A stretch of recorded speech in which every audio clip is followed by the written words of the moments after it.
एकदमै इरेस्पोन्सिबल छ। किनभने अहिले हामीले देखेका छौँ 5 महिना भयो कोभिडको केस सुरु भएको, गभर्मेन्ट सेक्टरमा शिक्षामा मेबी 10% काम गरे होला जस्तो मानिने। पियुका केही क्लासहरू अनलाइन भइरहेका छन्, कुनै सरकारी क्याम्पसका क्लासहरू अनलाइन भइरहेछन् र अहिले कुनै स्कुलहरूले यसो ठाउँमा गएर ट्युसन सेन्टर जस्तो नानीलाई भिजिट गरिरहेछन्। तर तपाईँ हामीले ओभरअल केसमा हेऱ्यौँ भने 80 to 90% गभर्मेन्ट इन्स्टिट्युसनहरूले अहिले केही पनि गरेका छैनन् गत 5 महिनादेखि, भनेपछि केही गर्न सक्ने अवस्थामा छैनन्। इरेस्पोन्सिबल भनौँ न। एउटा इनोभेसन पनि छैन, किनभने यो वर्ल्ड धेरै अगाडि बढिसक्यो, तर हामी कहाँ एकदमै इनोभेसन छँदै नै छैन शिक्षामा, मतलब गभर्मेन्ट सेक्टरबाट। अनि अर्को कुरा चाहिँ यो रिवार्ड र पनिसमेन्ट भन्ने छैन। जस्तो उदाहरणको लागि हामी धादिङको यो पहाडतिर कहिलेकाहीँ स्कुलहरूमा जाइन्छ, त्यहाँनिर एउटा क्लासमा 2 जना विद्यार्थी हुन्छ, कतिमा 3 जना हुन्छ, कतिमा 4 जना हुन्छ। एउटा कुनै स्कुलमा जस्तो गोर्खाको एउटा तान्द्राङ भन्ने ठाउँमा हामी गएको थियौँ, 5 सम्मको स्कुल, 15 जना विद्यार्थी, 4 जना 5 जना शिक्षक, त्यो अवस्थामा पनि बसिरहेका छन्। तर अब त्यसलाई मर्ज गर्ने, त्यत्रो लगानी भइरहेको छ, त्यहाँ खेर गइरहेको छ, त्यसलाई कसरी सिस्टमेटिकल्ली सोचेर अगाडि बढ्ने, त्यस्तो कुराहरू खासै छैन क्या। अनि विद्यार्थी नभएका होइन, नपत्याएका हुन्। अनि त्यस कारणले गर्दा एकदमै थ्योरिटिकल, नो प्र्याक्टिकल, र इन्भेस्टमेन्ट चाहिँ रिसोर्सेस र इम्प्रुभमेन्टका लागि इन्भेस्टमेन्ट कम छ। स्यालेरीमा चाहिँ इन्भेस्टमेन्ट छ, फेरि इन्भेस्टमेन्ट नभएको होइन, छ, तर केमा छ त भन्दाखेरि स्यालेरी र बिल्डिङमा इन्भेस्टमेन्ट छ। प्राइभेट सेक्टर चाहिँ फेरि नेपालमा कस्तो खालको प्राइभेट सेक्टर छ भने एकदमै हाइली प्रफिट ओरिएन्टेड, पैसा कमाउनु नै मात्रै हाम्रो मकसद हो भन्ने टाइप पनि। त्यही त मात्रै त नहोला, तर धेरै जसो त्यो देखिन्छ बाहिरबाट। अनि अर्को कुरा चाहिँ प्रोफेसनलिजम चाहिँ एकदमै कम देखिन्छ। Professionalism what I mean to say is, एउटा प्राइभेट सेक्टरमा बसिसकेपछि मैले संस्था चलाउँछु, संस्था चलाउँदा मैले के सोच्नुपर्छ भने मेरो अन्डरमा बस्ने मान्छेलाई खान पुग्छ कि पुग्दैन, लाउन पुग्छ कि पुग्दैन, एउटा। अर्को कुरा उसँग इनफ स्किल छ कि छैन, एउटा। अर्को कुरा ऊ भोलि गएर मेरो संस्थामा 60 वर्षको हुँदा रिटायर भयो भने यो मान्छेलाई मैले पेन्सन स्किममा लान सकेको छु कि छैन, उसको परिवार, उसको छोराछोरीलाई उसलाई राम्ररी चलाउन सक्छ कि छैन, त्यो सबै मैले सोच्नुपर्छ क्या। यदि मैले त्यो तरिकाले सोच्दिनँ भने मेरो संस्था लामो समय टिक्दैन, जाँदैन। र यदि कुनै पनि संस्था हामीले अगाडि बढाउन राम्ररी चाहन्छौँ भनेदेखि स्टाफको सेक्युरिटीदेखि लिएर, हाम्रो सेक्युरिटीदेखि लिएर सबैको सेक्युरिटीमा काम गर्नुपर्छ। सकिँदैन भने बन्द गर्नुपर्छ, फेरि त्यो पनि हो। फेरि किनभने सबैले त्यो कुरा गर्न पनि सक्दैनन्, र त्यो नसक्ने हो भनेदेखि ठिकै छ, बन्द गरौँ, अरू काम गरौँला। त्यो तरिकाले पनि हामीले सोच्न सक्नुपर्छ। र अब अहिले यो इट्स रियली साउन्ड्स ऱ्याडिकल होइन, तर नर्मल्ली चाहिँ हामीले सोच्नुपर्छ। प्रफिट ओरिएन्टेड मात्रै भएर पनि हुँदैन। प्रोफेसनलिजम, स्टाफ केयर, इन्स्योरेन्सदेखि लिएर यी सबै कुराहरू सोच्नुपर्छ क्या लङ टर्म लानलाई। किनभने संस्था भनेको व्यक्ति हो, संस्थामा काम गर्ने व्यक्ति हो, र त्यो व्यक्ति यदि सेफ छैन, सेक्युर छैन र लङ टर्म काम गर्न सक्दैन भनेदेखि त्यो संस्थालाई हामीले अगाडि लान सक्दैनौँ डेफिनेटली। त्यस कारणले गर्दा त्यो कुराहरूमा पनि याद गर्नुपर्छ। अनि अर्को कुरा, यो इन्स्टिट्युसनको लङ टर्म डेभलपमेन्ट एकदमै छैन। जस्तो पारिवारिक ओरिएन्टेड, म्याक्सिमम प्राइभेट सेक्टरहरू पारिवारिक ओरिएन्टेड हुनुहुन्छ, अनि हाइली थ्योरिटिकल, भेरी लो प्र्याक्टिकलिटी। अर्को कुरा चाहिँ इन्भेस्टमेन्ट र रिसोर्सेसमा र इम्प्रुभमेन्टमा चाहिँ इन्भेस्टमेन्ट प्राइभेट सेक्टरमा पनि छैन। सो यो दुईटा एक्सट्रिम ग्रुप मात्रै छ शिक्षामा हाम्रो अहिले काम गरिरहेको। तर यदि तपाईँ र मैले वर्ल्ड वाइड सिनारियो हेऱ्यौँ भनेदेखि चाहिँ के हुन्छ त भन्दाखेरि वर्ल्ड वाइड सिनारियोमा 3 टाइप अफ एक्टर हुन्छन् क्या शिक्षामा। एउटा गभर्मेन्ट इन्स्टिट्युसन हुन्छन्, स्कुल हुन्छन्, कलेजेस हुन्छन्, युनिभर्सिटी हुन्छन्। अर्को चाहिँ एउटा यो फाउन्डेसन्सहरू, रिलिजियस अर्गनाइजेसन्सहरू, कम्युनिटीहरू, यिनीहरूले लार्ज नम्बरमा स्कुलहरू, कलेजहरू चलाएको हुन्छ, जुन चाहिँ हामी कहाँ छैन। अरू प्राइभेट सेक्टर हुन्छ, तर प्राइभेट सेक्टर पनि फेरि कस्तो खालको हुन्छ त भन्दाखेरि यति धेरै प्रफिट ओरिएन्टेड चाहिँ अलिक कम हुन्छ क्या। हामी चाहिँ कहाँ चाहिँ एकदमै धेरै प्रफिट ओरिएन्टेड भयो त हुन त अब बिचरा उनीहरूले पनि आफ्नो व्यक्तिगत सम्पत्ति लगानी गरेको छ भने, अब छिमेकीले किराना पसल चलाएर चाहिँ पैसा कमाउन चाहन्छ भने उसले पनि मैले लगानी गरेपछि एउटै त पाउनुपर्छ भन्नु पनि एउटा स्वाभाविक होला। तर के छ भने हाई लेभलको त्यो छ। र हामी कहाँ अहिलेको मिसिङ पोइन्ट के हो त भन्दाखेरि यो पर्पल लाइन, पर्पल बक्स, हामी कहाँ मिसिङ पोइन्ट चाहिँ यो हो। हामी कहाँ फाउन्डेसन्सहरू, रिलिजियस अर्गनाइजेसनहरू, कम्युनिटिजहरूले एकदमै कम रन गरेका छन्। एउटा उदाहरण छ सेन्ट जेभियर हो। सेन्ट जेभियर रिलिजियस अर्गनाइजेसनले सुरु गरेको इन्स्टिट्युसन हो। अनि त्यसपछि काठमाडौँ युनिभर्सिटी पनि हो। काठमाडौँ युनिभर्सिटी कम्युनिटीले त गरेको त होइन, तर कम्युनिटीले फेसिलिटेट गरेको, सुरेश राज शर्माले सुरु गरेको। र अब यसमा चाहिँ पर्सनल प्रफिट छैन, गभर्मेन्ट इन्स्टिट्युसन पनि होइन, तर व्यक्तिले प्रफिट पनि लिँदैन। प्राइभेट इन्स्टिट्युसन हो, तर प्राइभेट कस्तो त भन्दाखेरि non profit making private institution हो। तर यो टाइपका इन्स्टिट्युसनहरू चाहिँ एकदमै कम छन् हामी कहाँ। त्यस कारणले गर्दाखेरि हामी एउटा शिक्षामा पछि पर्नुको एउटा कारण, धेरै अरू पनि कारण छन्, एउटा कारण चाहिँ के पनि हो भने हामी कहाँ यो मिडल एक्टरहरू छैनन्।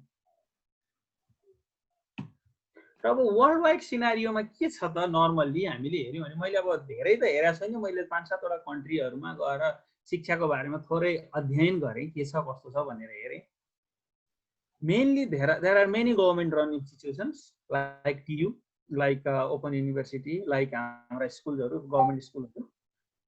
अनि तर अर्को चाहिँ यो मेनी रिलिजियस अर्गनाइजेसन्सहरू क्या, तिनीहरूले चाहिँ स्कुलहरू, जस्तो चर्च अफ इङ्ल्यान्डको स्कुल हुन्छ इङ्ल्यान्डमा अराउन्ड 20% जस्तो स्कुल चर्च अफ इङ्ल्यान्डको छ, अराउन्ड 10% जस्तो स्कुल क्याथोलिकहरूको छ, अनि अराउन्ड 10% जस्तो स्कुलहरू अरू चर्चहरू चाहिँ 40% जस्तो स्कुलहरू चाहिँ क्रिस्चियन कम्युनिटिजहरूले रन गरेका छ। तर ती स्कुलहरू सबै फेरि धेरै जसो गभर्मेन्ट फन्डेड स्कुल नै हुन्। फेरि मेथोनियामा यो हिन्दुइजमको यो विवेकानन्द ग्रुपले पनि निकै धेरै इन्स्टिट्युसनहरू चलाएको छ, मुस्लिमहरूले पनि धेरै इन्स्टिट्युसनहरू चलाउँछ, कृष्णमूर्तिहरूको ग्रुप छ इन्डियामा, अनि क्याथोलिकले पनि धेरै इन्स्टिट्युसनहरू चलाउँछन् धेरै देशमा। लाइक फिलिपिन्समा हामी पढ्यौँ, फिलिपिन्समा पनि धेरै इन्स्टिट्युसनहरू क्याथोलिकले चलाएका पनि थिए। जेसुइट ग्रुप, यो सेन्ट जेभियर भनेको चाहिँ यो सेन्टवालाहरू चाहिँ जेसुइटहरूले चलाएको हो। नेदरल्यान्डमा मैले लामो समय स्टडी गर्ने मौका पाएँ, अनि त्यहाँनिर चाहिँ के छ भने अराउन्ड 40% जस्तो इन्स्टिट्युसनहरू यो रिफर्म चर्चहरूले चलाउँछ क्या। युनिभर्सिटी पनि छ त्यहाँ, कति प्राइभेट स्कुल्सहरू छन्, तर त्यही हो। अब त्यहाँ चाहिँ कति नेदरल्यान्ड जस्तो, नर्वे भयो, यो जर्मनी भयो, यिनीहरूमा चाहिँ जुनसुकै ग्रुपले चलाए पनि फन्डिङ चाहिँ गभर्मेन्टले नै गर्छ, प्राइभेट अभिभावकले तिर्नु पर्दैन। अर्को चाहिँ यो नर्वेजियन ग्रुप्समा चाहिँ लुथरनहरूले निकै धेरै चलाएको छ। अनि यो अर्को चाहिँ हाम्रो सिङ्गापुरमा एउटा पार्टनर थियो, अनि तिनीहरू चाहिँ एङ्ग्लिकन चर्च ग्रुपबाट तिनीहरूले पनि यो एङ्ग्लिकनले पनि निकै स्कुलहरू चलाउँछ सिङ्गापुरमा। तपाईँ हामीले ब्याप्टिस्ट युनिभर्सिटी देखेका छौँ, अमेरिका मैले त्यति धेरै अध्ययन गरेको छैन, तर मलाई थाहा छ there are many Christian university, many Christian schools and colleges. So these religious groups are very strong in world wide as a education actor, which we are lacking in the country. अर्को कुरा चाहिँ फाउन्डेसनहरूले पनि, जस्तो अहिले यहाँ Madan Bhandari memorial भनेर नेपालमा सुरु भएको छ, त्यो एउटा फाउन्डेसन हो। त्यहाँ व्यक्तिगत प्रफिट हुँदैन, तर चाहिँ कुनै पनि एउटा व्यक्तिको नाममा सुरु। अनि इन्डियामा पनि धेरै छन्, अम्बेडकर युनिभर्सिटी छ, अर्को SDNT भन्ने पनि छ मुम्बईमा। So there are many others पनि होला, तर मलाई त्यति धेरै थाहा छैन। र यी सबै कुराहरू हेर्दा हाम्रोमा एउटा के मिसिङ पोइन्ट देखिन्छ भनेदेखि, त्यो एउटा मिडल पोइन्ट के हो त शिक्षामा, जसले चाहिँ ब्यालेन्स गर्छ, त्यो चाहिँ हामी कहाँ मिसिङ छ। थोरै यो बिब्लिकल एनालाइसिस गर्दा, मेरो तर्फबाट मेरो इन्टरप्रिटेसन अफ बिब्लिकल म्यान्डेट हेर्दाखेरि चाहिँ मलाई के लाग्छ भने, तपाईँ हामीलाई यो मत्ती 25 अध्यायको स्टोरी थाहा छ। एकजना राजाले चाहिँ के अरे कुराकानी गर्दै लाँदाखेरि अन्तिममा यहाँनिर भन्छ, जब परमेश्वरको पुत्र आउनुहुन्छ अनि उहाँले भन्नुहुन्छ, अनि जब जजमेन्ट गर्दा के भन्नुहुन्छ भन्दाखेरि, म भोकाएको थिएँ, तिमीहरूले केही खान दियौ, म तिर्खाएको थिएँ, तिमीहरूले मलाई केही पिउन दियौ, अनि त्यसपछि म नचिनिएको एउटा स्ट्रेन्जर रेफ्युजी जस्तो थिएँ, तिमीहरूले मलाई हेल्प गर्यौ, मलाई लुगा चाहिएको थियो, तिमीहरूले मलाई दियौ, म रोगी थिएँ, तिमीहरूले मलाई सहायता गर्यौ, तिमीहरूलाई म रिवार्ड दिन्छु। तर त्यसपछि फेरि अर्को भनेको छ तलतिर गरेदेखि, म भोकाएको बेला मलाई दियौ न, मलाई तिर्खाएको बेला मलाई पनि दियौ न, अनि त्यसपछि मलाई लुगा पनि लाउन दियौ न, त्यसो हो भनेदेखि तिमीहरू जजमेन्टमा जान्छौ। अनि यहाँनिर चाहिँ जब प्रभु येशू ख्रीष्ट एउटा ग्लोरीमा आउनुहुन्छ, त्यति बेला तपाईँ र मलाई चाहिँ कुन तरिकाले जजमेन्ट गर्नुहुन्छ भन्दाखेरि चाहिँ, तपाईँ र मैले कतिजनालाई सुसमाचार सुनायौँ भन्ने कुरामा जजमेन्ट गर्नुहुन्न क्या। उहाँले कुन तरिकामा जजमेन्ट हुन्छ, तपाईँ र मैले कतिको लाइफ चेन्जिङ एक्सपिरियन्स दिउँ त मान्छेलाई, तपाईँ र मेरो कामबाट कतिको जीवन परिवर्तन भयो त, खाना नपाएकाले कति खान पाए त। उदाहरणको लागि त्यही अघि मैले भने शिक्षामा 92% नानीहरू त के हुन्छ त वञ्चित भएर जान्छ। तर त्यो 92 मध्ये तपाईँ हामीले 50%लाई नै मात्रै पनि एउटा वेल क्वालिफाइड बनाउन सक्यौँ भनेदेखि त they don't need to go hungry in life later on, किनभने उनीहरू एजुकेसनली क्वालिफाइड हुन्छ अनि त्यसपछि उनीहरू कम्पिटेन्ट पनि हुन्छ, भोलि गएर केही गरेर आफ्नै खान सक्छ। So it's not only direct, but there are a lot of indirect opportunity for you and me to do those things. त्यसपछि अर्को भर्समा हेर्दाखेरि चाहिँ के छ भनेदेखि second commandment is love your neighbor as you love yourself. So those people who are in school but are not able to get the education, those people school जाने एजमा छ, केही डेभलप गर्ने एजमा छ, डेभलप गर्न मौका पाएको छैन, यदि if we can create a system भोलि गएर उनीहरूले त्यही गर्छ, that is our love to them. अनि तलतिर गएर हामीले यो मत्तीमा गएर चाहिँ त्यो प्रभु येशू ख्रीष्ट माथि जाने बेलामा उहाँले चेलालाई दिनुभएको जुन ग्रेट कमिसन छ, ग्रेट कमिसनमा के छ भने all the authority in heaven and earth has given to me, therefore go and make disciple of all nation baptizing them in the name of the father. हामीले त्यो कन्सिस्टेन्टली गरिरहेका छौँ, तर त्योभन्दा पछाडि फेरि अर्को कुरा छ क्या, and teaching them to obey everything I have commanded you, त्यो हामी चुकिरहेका छौँ। म्याक्सिमम टाइम म चर्चमा जान्छु, क्रिस्चियन खोज्दा खोज्दा हैरान हुन्छ, चर्चभित्र क्रिस्चियन खोज्दा हैरान हुन्छ, टिका लाउने ठाउँमा टाई लाछ, मन्दिर जाने ठाउँमा के अरे चर्च गएको छ, तर वास्तवमा भित्रको त्यो परमेश्वरीय ट्रान्सफर्मेसन देखिँदैन। किन त भन्दाखेरि teaching them to obey everything I have commanded you. And so it is not only to those people, त्यो चाहिँ हामीले शिक्षा क्षेत्रमा अलिकति धेरै काम गर्न सक्यौँ भने gradually we can make our people obey what Jesus has commanded us to do. अनि अर्को पोइन्ट चाहिँ साल्ट एन्ड लाइट, यदि तिमीका नुन हो ज्योति हो भन्ने कुरा गरेको छ। अनि maybe this is also the opportunity for you and me, तपाईँ र मेरा निम्ति नुन र ज्योति हुनका लागि यो अपर्च्युनिटी हुन सक्छ शिक्षा क्षेत्र। यदि हामीले एउटा राम्रो शिक्षा दिन सक्यौँ भनेदेखि तपाईँ हामीले मान्छेको जीवनमा नुन र ज्योति चाहिँ छर्न सक्छौँ।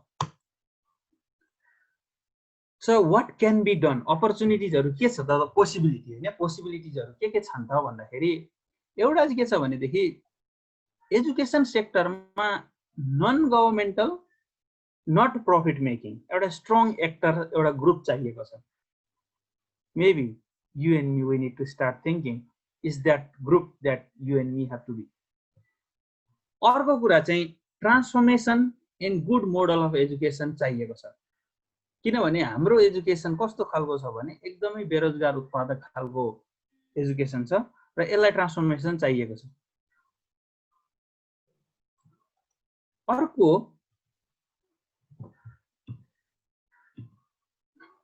लेट्स सी, यो दुईटा कुरा अब कसरी गर्न सकिन्छ त भन्दाखेरि अर्ली चाइल्डहुड र बेसिक एजुकेसनलाई हामीले हेऱ्यौँ भनेदेखि चाहिँ नर्सरीदेखि 8 हो, प्राइभेट सेक्टरलाई इन्ट्री छैन अब। त्यसकारणले गर्दाखेरि maybe if we want to empower that area, हामीले चाहिँ एउटा एजुकेसनल इम्प्रुभमेन्ट फाउन्डेसन सुरु गरेर त्यहाँबाट म्युनिसिपालिटीहरूसँग कोलाबोरेसन गरेर एजुकेसन इम्प्रुभमेन्टको काम गर्न सकिन्छ। प्राइभेट र ट्रस्ट स्कुलहरूलाई सपोर्ट गरेर इम्प्रुभमेन्ट गर्न सकिन्छ। यदि if there are dying schools, maybe as a group like us we can buy and then we can run in a professional way. तर त्यसलाई चाहिँ कस्तो त भन्दाखेरि एउटा राम्रो teacher, holistic education, professionalism, job security of a teacher, यी सबै कुराहरूलाई हेरेर चाहिँ there is also opportunity for that. So these are the opportunity I am looking seeing. अर्को चाहिँ यो स्पोर्ट, म्युजिक र आर्ट प्रोग्रामहरू चाहिँ हाम्रो एजुकेसनमा इन्कर्पोरेट छैन। त्यो कुरालाई इन्कर्पोरेट गर्नलाई पनि lot of Christian young people they can be very useful for that. Effective resource development and selling. There is also a lot of business opportunity. Developing good educational resources, there is a lot of opportunity in that area. High school मा के गर्न सकिन्छ त?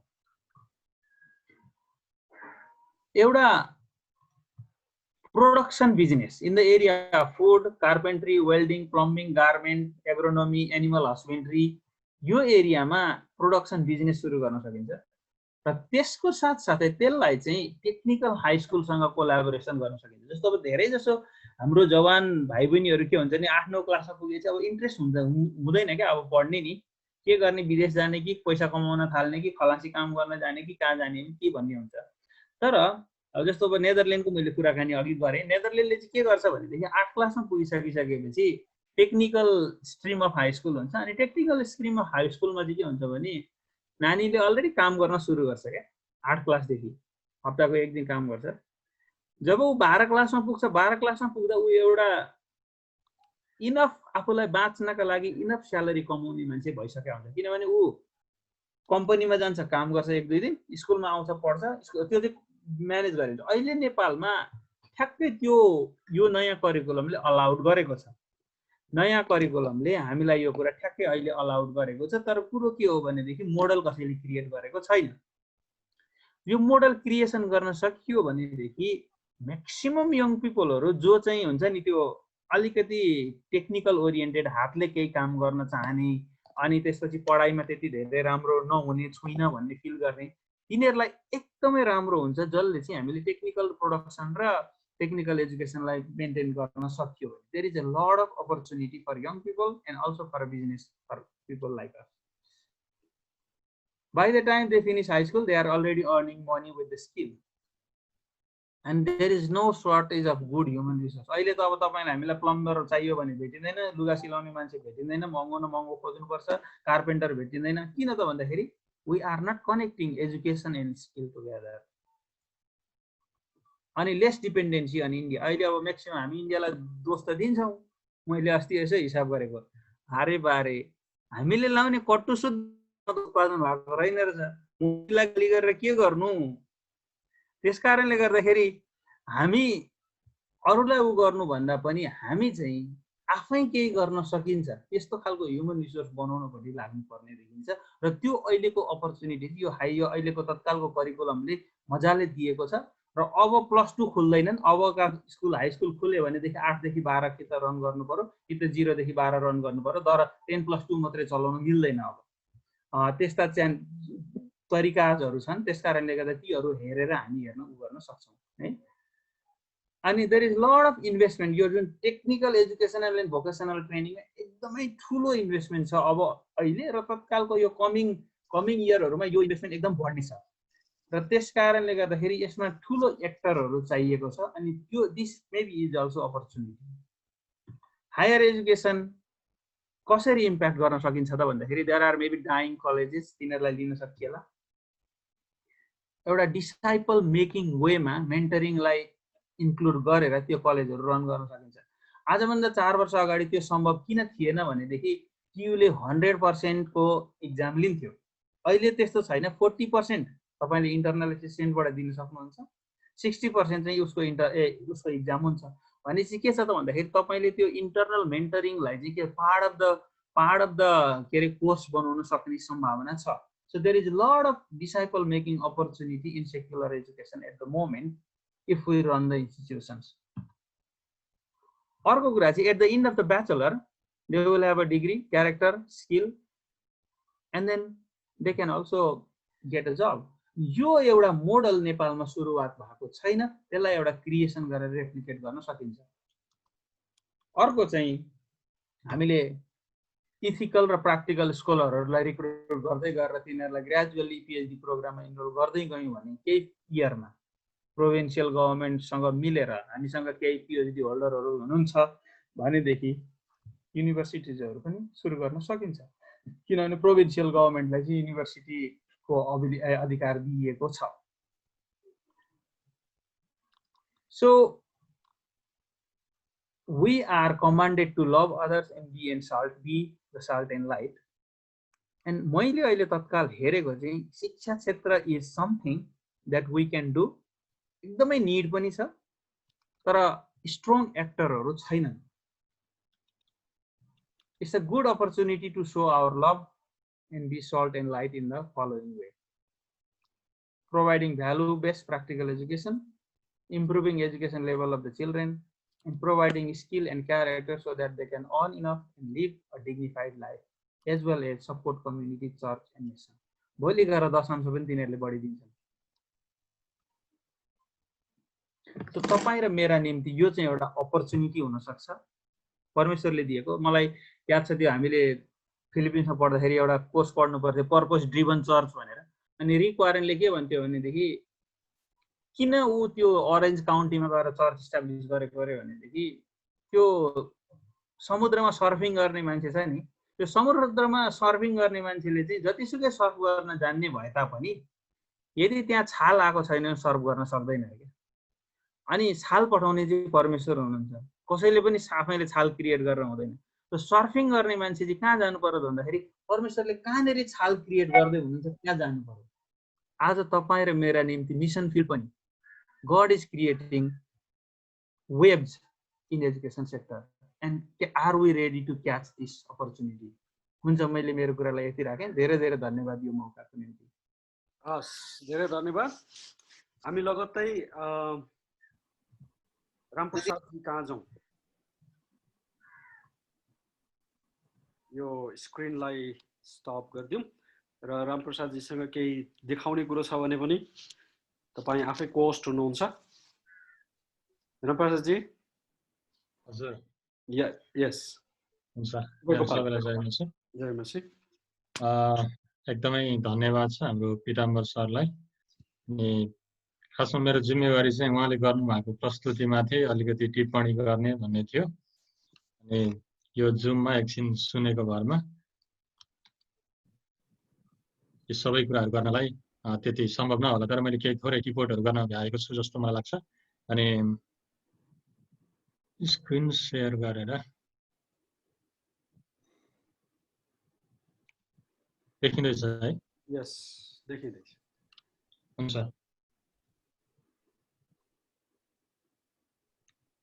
यहाँ उहाँले गर्नुभएको टिप्पणीहरूमा चाहिँ उहाँले गर्नुभएको प्रस्तुतिमा चाहिँ एकदमै राम्रो विषयहरू उहाँले उठान गर्नुभएको छ। अनि उहाँ आफै शिक्षामा लामो समयदेखि समर्पित भएर काम गरिरहनु भएको र परिवर्तनको सपना देखेर हिँड्नु भएको मान्छे भएको हुनाले उहाँले राम्रो विषयवस्तुहरू ल्याउनु भएको छ। र हामी धेरैले पनि नेपालको शिक्षामा यी कुराहरूको अहिले महसुस गरिरहेछौँ, यस्तो अवस्था छ नेपालमा भन्ने कुराहरूको।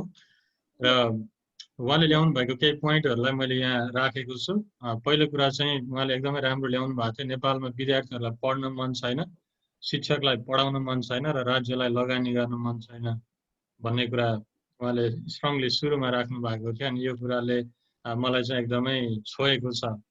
तर अब यो एउटा इस्युको रूपमा आएको छ भनेदेखि यसलाई समाधान चाहिँ कसरी गर्न हामीहरूले ध्यान दिनुपर्छ होला। खास गरी शिक्षामा काम गर्नेहरूले चाहिँ यो विषयमा ध्यान दिनुपर्छ। किन विद्यार्थीलाई पढ्नु मन छैन, किन शिक्षकलाई पढाउन मन छैन, अनि राज्यले चाहिँ किन लगानी गरिरहेको छैन भन्ने कुरामा चाहिँ हामीले ध्यान दिनुपर्ने हुन्छ होला। म सरसर्ती उहाँको प्रस्तुतिमा सुरुमा जान चाहन्छु, अनि त्यसपछि मेरो केही विचारहरू अन्तमा राख्छु। मेरो समय पनि थोरै भयो हुनाले म धेरै लामो जान सक्दिनँ।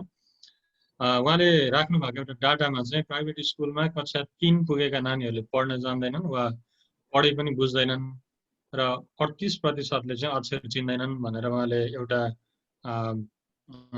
एउटा निकायले गरेको सर्वेको डाटा पनि उहाँले ल्याउनु भएको थियो।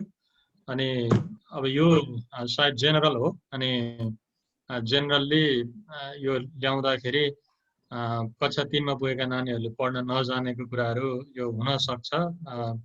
तर अब हामी कतिजना यहाँ प्राइभेट स्कुलहरू चलाएर बस्ने मान्छेहरूको यसमा विमति पनि हुन सक्छ। यहाँ यो प्राइभेटमा मात्रै हैन, यो एज होल एग्रिगेटमा गरेको रिसर्च है यो चाहिँ। तर प्राइभेटमा मैले टेस्ट गरेको हो, तर यो रिसर्च चाहिँ एज होल एग्रिगेटको हो त्यो चाहिँ। हुन्छ, धन्यवाद। मैले त्यो बुझेकै छु। अनि यहाँ मलाई लाग्छ हाम्रो निमातलमा म्यामले बोलिरहे जस्तो लाग्यो, उहाँ असहमत भयो कि जस्तो पनि लाग्यो। जे होस्, एज अ होलमा मैले यो कुरालाई मानिलिएँ।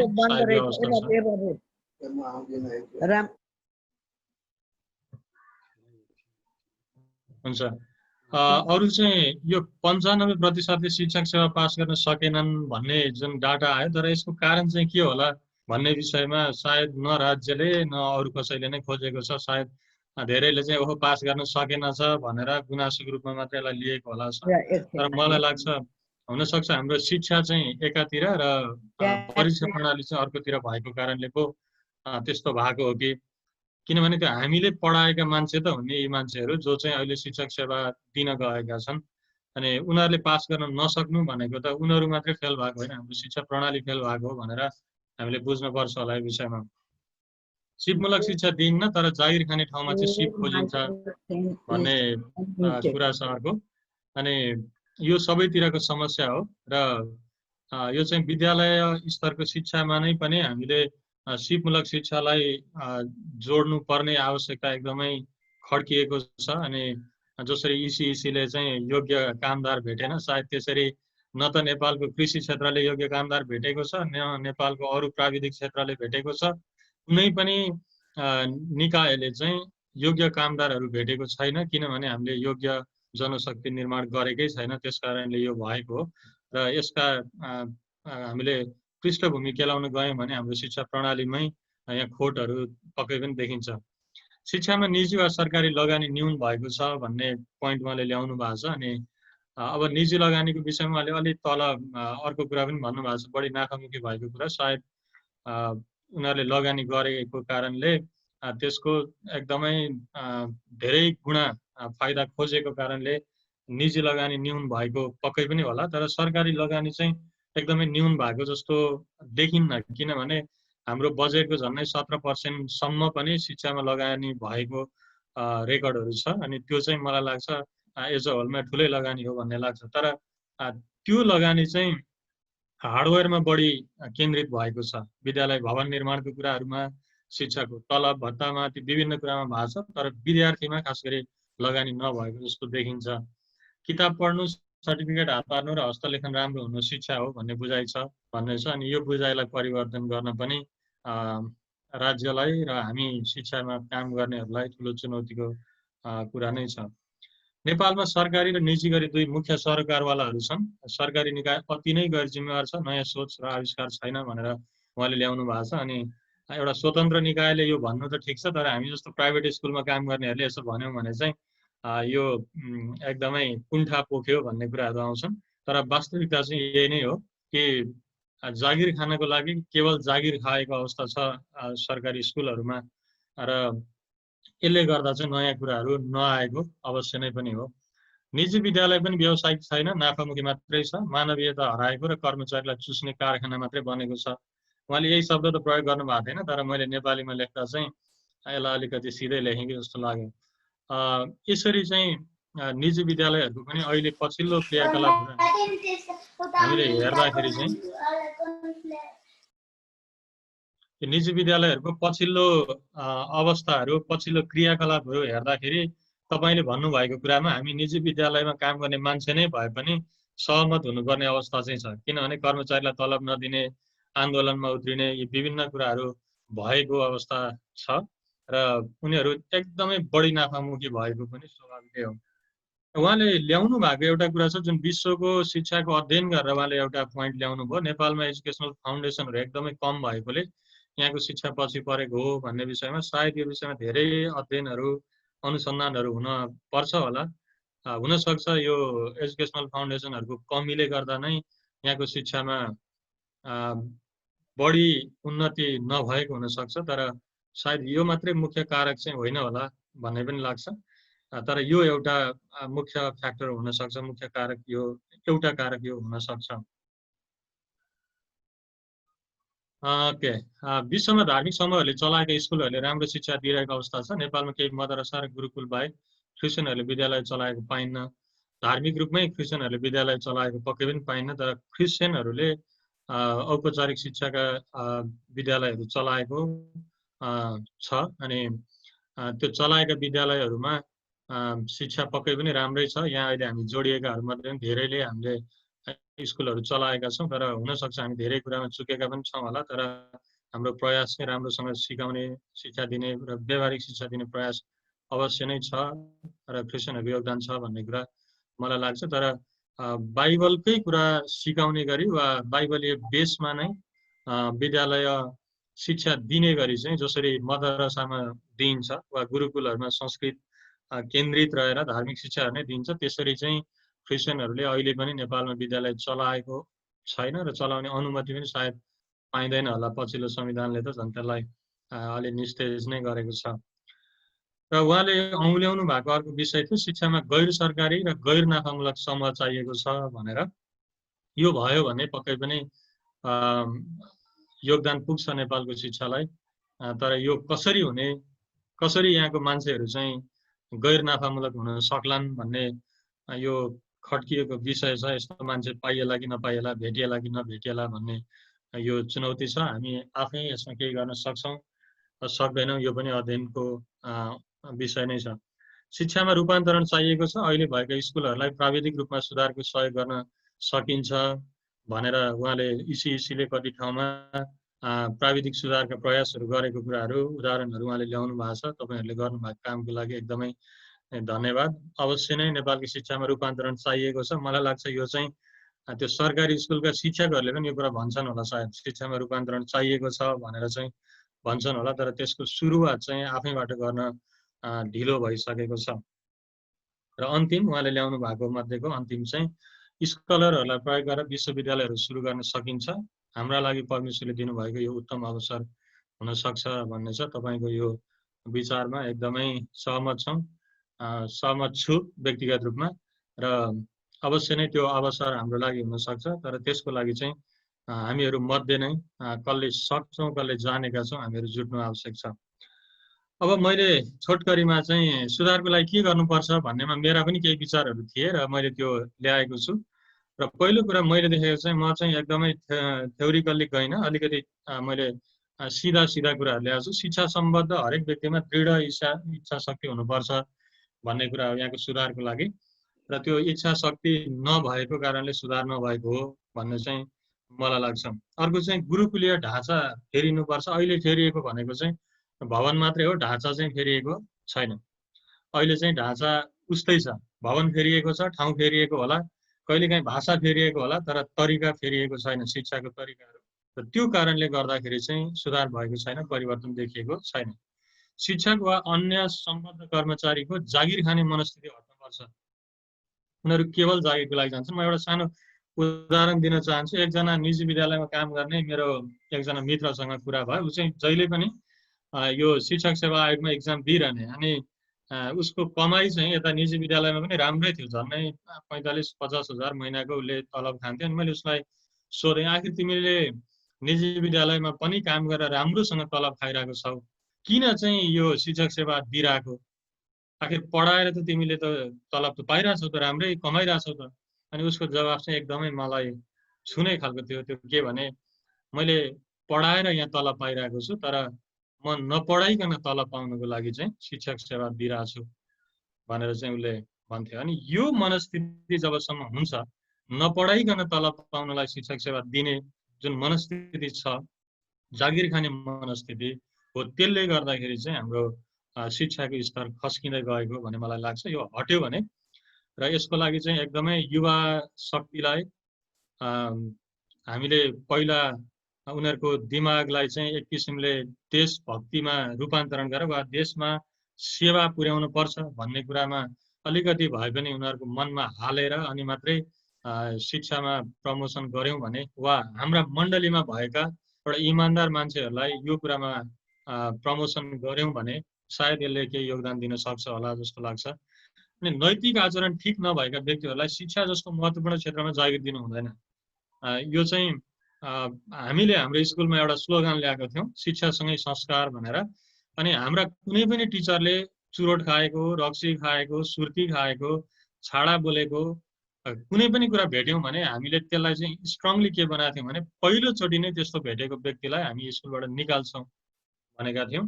अनि त्यसले राम्रो काम पनि गरेको थियो। हो, यसरी अलिकति स्ट्रङली नै जसको नैतिक आचरणहरू ठिक छैन वा खानपिनका कुराहरू ठिक छैनन् त्यस्ता व्यक्तिहरूलाई चाहिँ शिक्षा क्षेत्रबाट चाहिँ अलग गर्न सकियो भने सायद यो एउटा असल क्षेत्र बन्न सक्छ जस्तो मलाई लाग्छ। ती कर्मचारीहरूको हरेक वर्ष कार्य प्रगति मूल्याङ्कन गरी राम्रो गर्नेलाई पुरस्कृत र नराम्रो गर्नेलाई दण्डित गर्नुपर्छ। एकचोटि सायद संसदमा पनि यो विषयमा कुरा उठेको थियो। हरेक क्षेत्रमा चाहिँ कार्य प्रगति मूल्याङ्कन हुन्छ, तर सरकारी जागिर खानेहरूले चाहिँ किन एकचोटि लोकसेवा पास गरेपछि 20 वर्षसम्मलाई ढुक्क हुन्छ, किन उनीहरूको चाहिँ मूल्याङ्कन गरिँदैन, किन उनीहरूलाई चाहिँ त्यो जागिर चाहिँ एकदमै स्थायी गरिन्छ भन्ने एउटा प्रश्न उठेको थियो। अनि शिक्षामा पनि त्यस्तै छ, एकचोटि जब उसले शिक्षा सेवा आयोग पास गर्छ भने त्यो सधैँको लागि उसको लागि भएको अवस्था छ। त्यसले गर्दा पनि उसलाई जागिर गुम्ला भन्ने डर नभएको कारणले उसले राम्रोसँग काम नगरेको अवस्था पनि छ। अनि यो पुरस्कृत र दण्डित गर्ने कुराहरूले चाहिँ पक्कै पनि यो क्षेत्रमा काम गर्छ भन्ने चाहिँ मलाई लाग्छ। शिक्षा क्षेत्रलाई राजनीतिक भर्ती केन्द्र हुनबाट बचाउनुपर्छ, राजनीतिक संलग्नतालाई दुरुत्साहन गर्नुपर्छ, यो सबैले भन्दै आएको कुरा छ। तर नेपालमा हरेक क्षेत्रमा राजनीति हावी भएको अवस्था भएको कारणले गर्दा यो आवाज उठाउने मान्छे आफै पनि एउटा के भन्छ आइसोलेटेड हुन पुग्छ, एक्लो हुन पुग्छ यो विषयमा आवाज उठाउँदाखेरि। किनभने सबैतिर राजनीति छाएको छ, व्याप्त छ। अनि यो कुराले गर्दा राजनीतिक संरक्षणले गर्दाखेरि चाहिँ मानिसहरू आफ्नो जिम्मेवारीबाट विमुख भएको, खास गरी शिक्षा कर्मचारीहरू विमुख भएको, शिक्षामा काम गर्ने कर्मचारीहरू आफ्नो जिम्मेवारीबाट विमुख भएको र नेपालको शिक्षा लथालिङ्ग पार्नलाई उनीहरूको ठुलो योगदान भएको छ। निजी विद्यालयहरूको नियमित र प्रभावकारी अनुगमन हुनुपर्छ, अनुगमनकर्ताको वार्षिक आम्दानीको खोजी हुनुपर्छ। यो चाहिँ किन भनियो भने निजी विद्यालयहरूमा केही निजी विद्यालयहरू पक्कै राम्रै पनि होलान्, तर धेरै निजी विद्यालयहरूमा परिवारका सदस्यहरूले स्कुल चलाइरहेको वा त्यहाँभित्रका विभिन्न शोषणका कुराहरू, त्यहाँ ठिक किसिमले शिक्षा नदिएका कुराहरू, विभिन्न विषयमा पैसा मात्रै लिने कुराहरू, त्यहाँ धेरै कुराहरू छ। अनि त्यसको अनुगमन पनि गर्नको लागि निकाय त तोकिएको छ। तर कस्तो हुन्छ भने ती अनुगमनकर्ताहरू आएर अनुगमन गरे भने स्कुललाई सुधार्नलाई होइन, तर स्कुलसँग ब्ल्याकमेलिङ गरेर तिम्रोमा यो कुराहरू भेटियो, यति पैसा दियो भने हामी चुप लाग्छौँ, नत्र भनेदेखि चाहिँ तिम्रो यो कुरा बाहिर ल्याउँछौँ भन्छ। अनि निजी विद्यालयको सञ्चालकहरू पनि अब यो कुरा बाहिर ल्यायो भने विद्यार्थी घट्छ, आम्दानी घट्छ भनेर बरु ती अनुगमनकर्ताहरूलाई पैसा दिने, खुवाउने विभिन्न कुराहरू गरेर चाहिँ वास्तविक रूपमा विद्यार्थीहरूलाई ठगिरहेको अवस्था छ। अनि अनुगमनकर्ताहरूको पनि वार्षिक आम्दानीको खोजी भयो भने त्यहाँबाट पक्कै पनि ठिक किसिमको अनुगमन हुन्छ होला भन्ने लाग्छ। अर्को एउटा एकदमै मलाई लागेको कुरा चाहिँ कथा पुराण र बहादुरीका इतिहासहरूमा अल्मलिएको नेपालको शिक्षा चाहिँ प्राविधिक धारतिर फर्किनुपर्छ। अहिले नेपालको शिक्षा हेऱ्यौँ भने कथाहरू छन्, पुराणका कुरा छन्, बहादुरीका इतिहासहरू छन्, हाम्रो पुर्खाले यो गर्यो त्यो गर्यो भन्ने कुराहरू छ। अनि ती कुरामा हामी चाहिँ एकदमै रमाइलो गरिरहेको हुन्छौँ। है, हाम्रो पुर्खा त यति बहादुर भनेर खुसी छाती फुलाइरहेको हुन्छौँ होइन। हामी कथा सुनेर हनुमानले चाहिँ पुरै के अरे यो जङ्गल उठाएर लगेको कुराहरूमा हामी रमाइलो मानेर ताली बजाइरहेछौँ, तर त्यो कुनै पनि कुरा हाम्रो लागि व्यवहारिक छैन, त्यसले हाम्रो जीवन स्तर उकास्न सक्दैन। त्यसकारण अबको कृषि चाहिँ प्राविधिक धारतिर, अबको शिक्षा चाहिँ प्राविधिक धारतिर फर्किन आवश्यक छ। कृषिमा होस् वा अन्य व्यवहारिक विषयहरूमा होस्, त्यहाँ धेरै कुरा अघि उठिसकेका छन्, त्यसमा फर्कियो भनेदेखि हाम्रो शिक्षाको स्तर राम्रो हुन्छ। अनि जसले जे पढ्न चाहन्छ त्यही पढ्न पाउने गरी विषयगत विद्यालयको व्यवस्था गर्नुपर्छ। एउटा स्कुल छ, त्यो स्कुलमा गएर पढ्न नचाहेको विषय बाध्य भएर पढिरहनु परेको अवस्था छ। अनि मलाई अहिले पनि थाहा छैन, मैले त्यो A+B को होल स्क्वायरको सूत्र यति बढी रटेँ, त्यो कहिले काम लाग्छ मलाई अहिले पनि थाहा छैन, त्यो कहिले पनि काम लागेको पनि छैन होइन। त्यो धेरै क्या त्यो पाइको मानहरू कहिले काम लाग्छ मलाई थाहा छैन। मैले काम नलाग्ने कुराहरू धेरै पढेको छु, सायद तपाईँहरू सबैले त्यसरी पढ्नु भएको छ। अनि काम लाग्ने कुरा मैले पढ्नु पाएको छैन। अनि हाम्रो स्कुलहरू चाहिँ अलिकति विद्यार्थीले जे चासो राख्छ, जे चाहन्छ त्यो पढ्न पाउने त्यो व्यवस्था भयो भने एकै ठाउँमा त्यो सम्भव नहोला, तर मानव विराटनगरमा एउटा त्यो खालको स्कुल भयो भने मोरङ जिल्लाको पल्लो कुनाबाट यहाँ आएर रेसिडेन्सियल बसेर त्यसरी पढ्न सक्छ। त्यो खालको भयो भने त्यो असल हुन्छ, व्यवहारिक हुन्छ भन्ने लाग्छ। माध्यमिक, उच्च माध्यमिक वा कलेज स्तरका कक्षाहरूको परीक्षा चाहिँ लेखेर होइन, व्यवहारिक अभ्यासद्वारा लिने गर्नुपर्छ। यो हो भने हुन्छ, नत्र लेखेर दिनको लागि मान्छेहरू रातभरि रट्छन्, भोलिपल्ट गएर लेखेर आउँछन्, ऊ पास हुन्छ, उसले राम्रो अङ्क ल्याउँछ, तर फेरि पनि उसको जीवनमा त्यसले कुनै पनि फाइदा गर्दैन।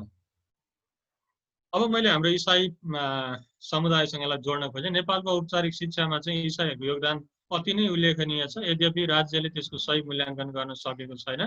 र हामीले हेऱ्यौँ भनेदेखि डाक्टर राजेन्द्र रोङ्गाङ अहिले बितेर जानुभयो, उहाँको नेपालको शिक्षामा नामै लिनु पर्दाखेरि उहाँले धेरै ठुलो योगदान दिनुभएको थियो। एजुकेसन सेक्टरमा उहाँको योगदानलाई सायद राज्यले पनि भुल्दैन। त्यो मात्रै होइन, सुरुवाती अवस्थाहरूमा होइन UMN, INF जस्ता विभिन्न क्रिस्चियन अर्गनाइजेसनहरूले धेरै ठुलो योगदानहरू गरेको नेपालमा छ। अनि सँगसँगै अरू धेरै क्याथोलिक संस्थाहरूले पनि विद्यालयहरू सञ्चालन गरेर भलै धार्मिक शिक्षा त्यहाँ नदिएको भए पनि शिक्षामा ठुलो योगदान गरेको कुरा छ र त्यो योगदान अहिलेसम्म पनि छ। अहिले पनि इसाईहरूले शिक्षामा लगानी गर्नुपर्छ, शिक्षा महत्त्वपूर्ण ठाउँ हो भनेर निजी शिक्षामा समेत पनि लगानी गरिरहेको अवस्था छ। यसलाई हामीले भुल्न मिल्दैन र यो कुरालाई चाहिँ राज्यले मूल्याङ्कन गरेन भनेर निरुत्साहित पनि हुनु पर्दैन। हामी चाहिँ निरन्तर यसमा लागिरह्यौँ भने पक्कै पनि परमेश्वरले यसको आशिष दिनुहुनेछ। अहिले पनि इसाईहरूले यहाँको शिक्षा र बाल विकासमा अतुलनीय योगदान गरिरहेका छन्। उनीहरूले संस्कारसहितको शिक्षा दिनुपर्छ र दिइरहेका छन्। अब त्यस्तो शिक्षालाई व्यवहारिक बनाउनु अपरिहार्य भएको छ। अब चाहिँ इसाईहरूले व्यवहारिक शिक्षामा जोड दिनुपर्ने आवश्यकता छ। जुन लिटरेट र इलिटरेट छुट्याउने खालको शिक्षामा ठुलो योगदान छ, तर अब चाहिँ सिपमूलक शिक्षामा चाहिँ क्रिस्चियनहरूको योगदान आवश्यक छ भन्ने चाहिँ मेरो बुझाइ छ। र अन्तमा हामी संसारको लागि अन्तिम आशा हौँ। 81,27,263 जना विद्यार्थीहरू अहिले नेपालमा अध्ययन गरिरहेको अवस्था छ। त्यो सबैलाई हामी सक्दैनौँ, तर थोरै मात्रालाई भए पनि भविष्य दिनलाई हामीले अहिले नै व्यवहारिक शिक्षाको अभ्यास गर्न जरुरी छ। ओके, मेरो समय पनि सक्यो होला। यहाँ कतिजना प्रश्न गर्न पनि तयार हुनुहुन्छ होला। म मेरो धन्यवाद। यहाँहरू दुवैजनाले यो च्याट बक्समा सर हेर्नु होला र पालो गरिकन, अब मैले दुवैजनालाई उत्तिकै एक्सपर्ट ठान्छु यो विषयमा, त्यसकारण अरू पनि हुनुहुन्छ फेरि आज शिक्षाको क्षेत्रमा राम्रो दखल राख्ने व्यक्तित्वहरू हामीसँग हुनुहुन्छ। उहाँहरूका मनमा पनि केही कुराहरू रहेको होला। म कतिजनासँग प्राइभेट च्याट पनि गरिराखेको छु, सवाल जवाब त्यहाँ हाम्रो पनि भइराखेको छ। मलाई पनि यो विषय यद्यपि म आफै धेरै गहिरेर अध्ययन नगरे पनि आज म धेरै प्रभावित भएको छु, धेरै सिक्ने मौका भएको छ। र पिताम्बरजी तपाईँबाट सुरु होस्। धेरै अगाडिदेखि यहाँ प्रश्नहरू आइराखेका छन् च्याट बक्समा हेरेर। तपाईँले प्रतिनिधिमूलक प्रश्नहरूको जवाफ छान्नु पर्ला, किनभने हामी आज 5 बजेभन्दा पछाडि जान सक्दैनौँ। अर्को प्रोग्राम सुरु हुन्छ प्रार्थनाको। हामी प्रदेश 7सँग हामी प्रार्थना गर्नेछौँ आज। कतिजनालाई त्यहाँ जानुपर्ने होला। हामी त्योभन्दा अगाडि नै सिध्याउने कोसिस गरौँ।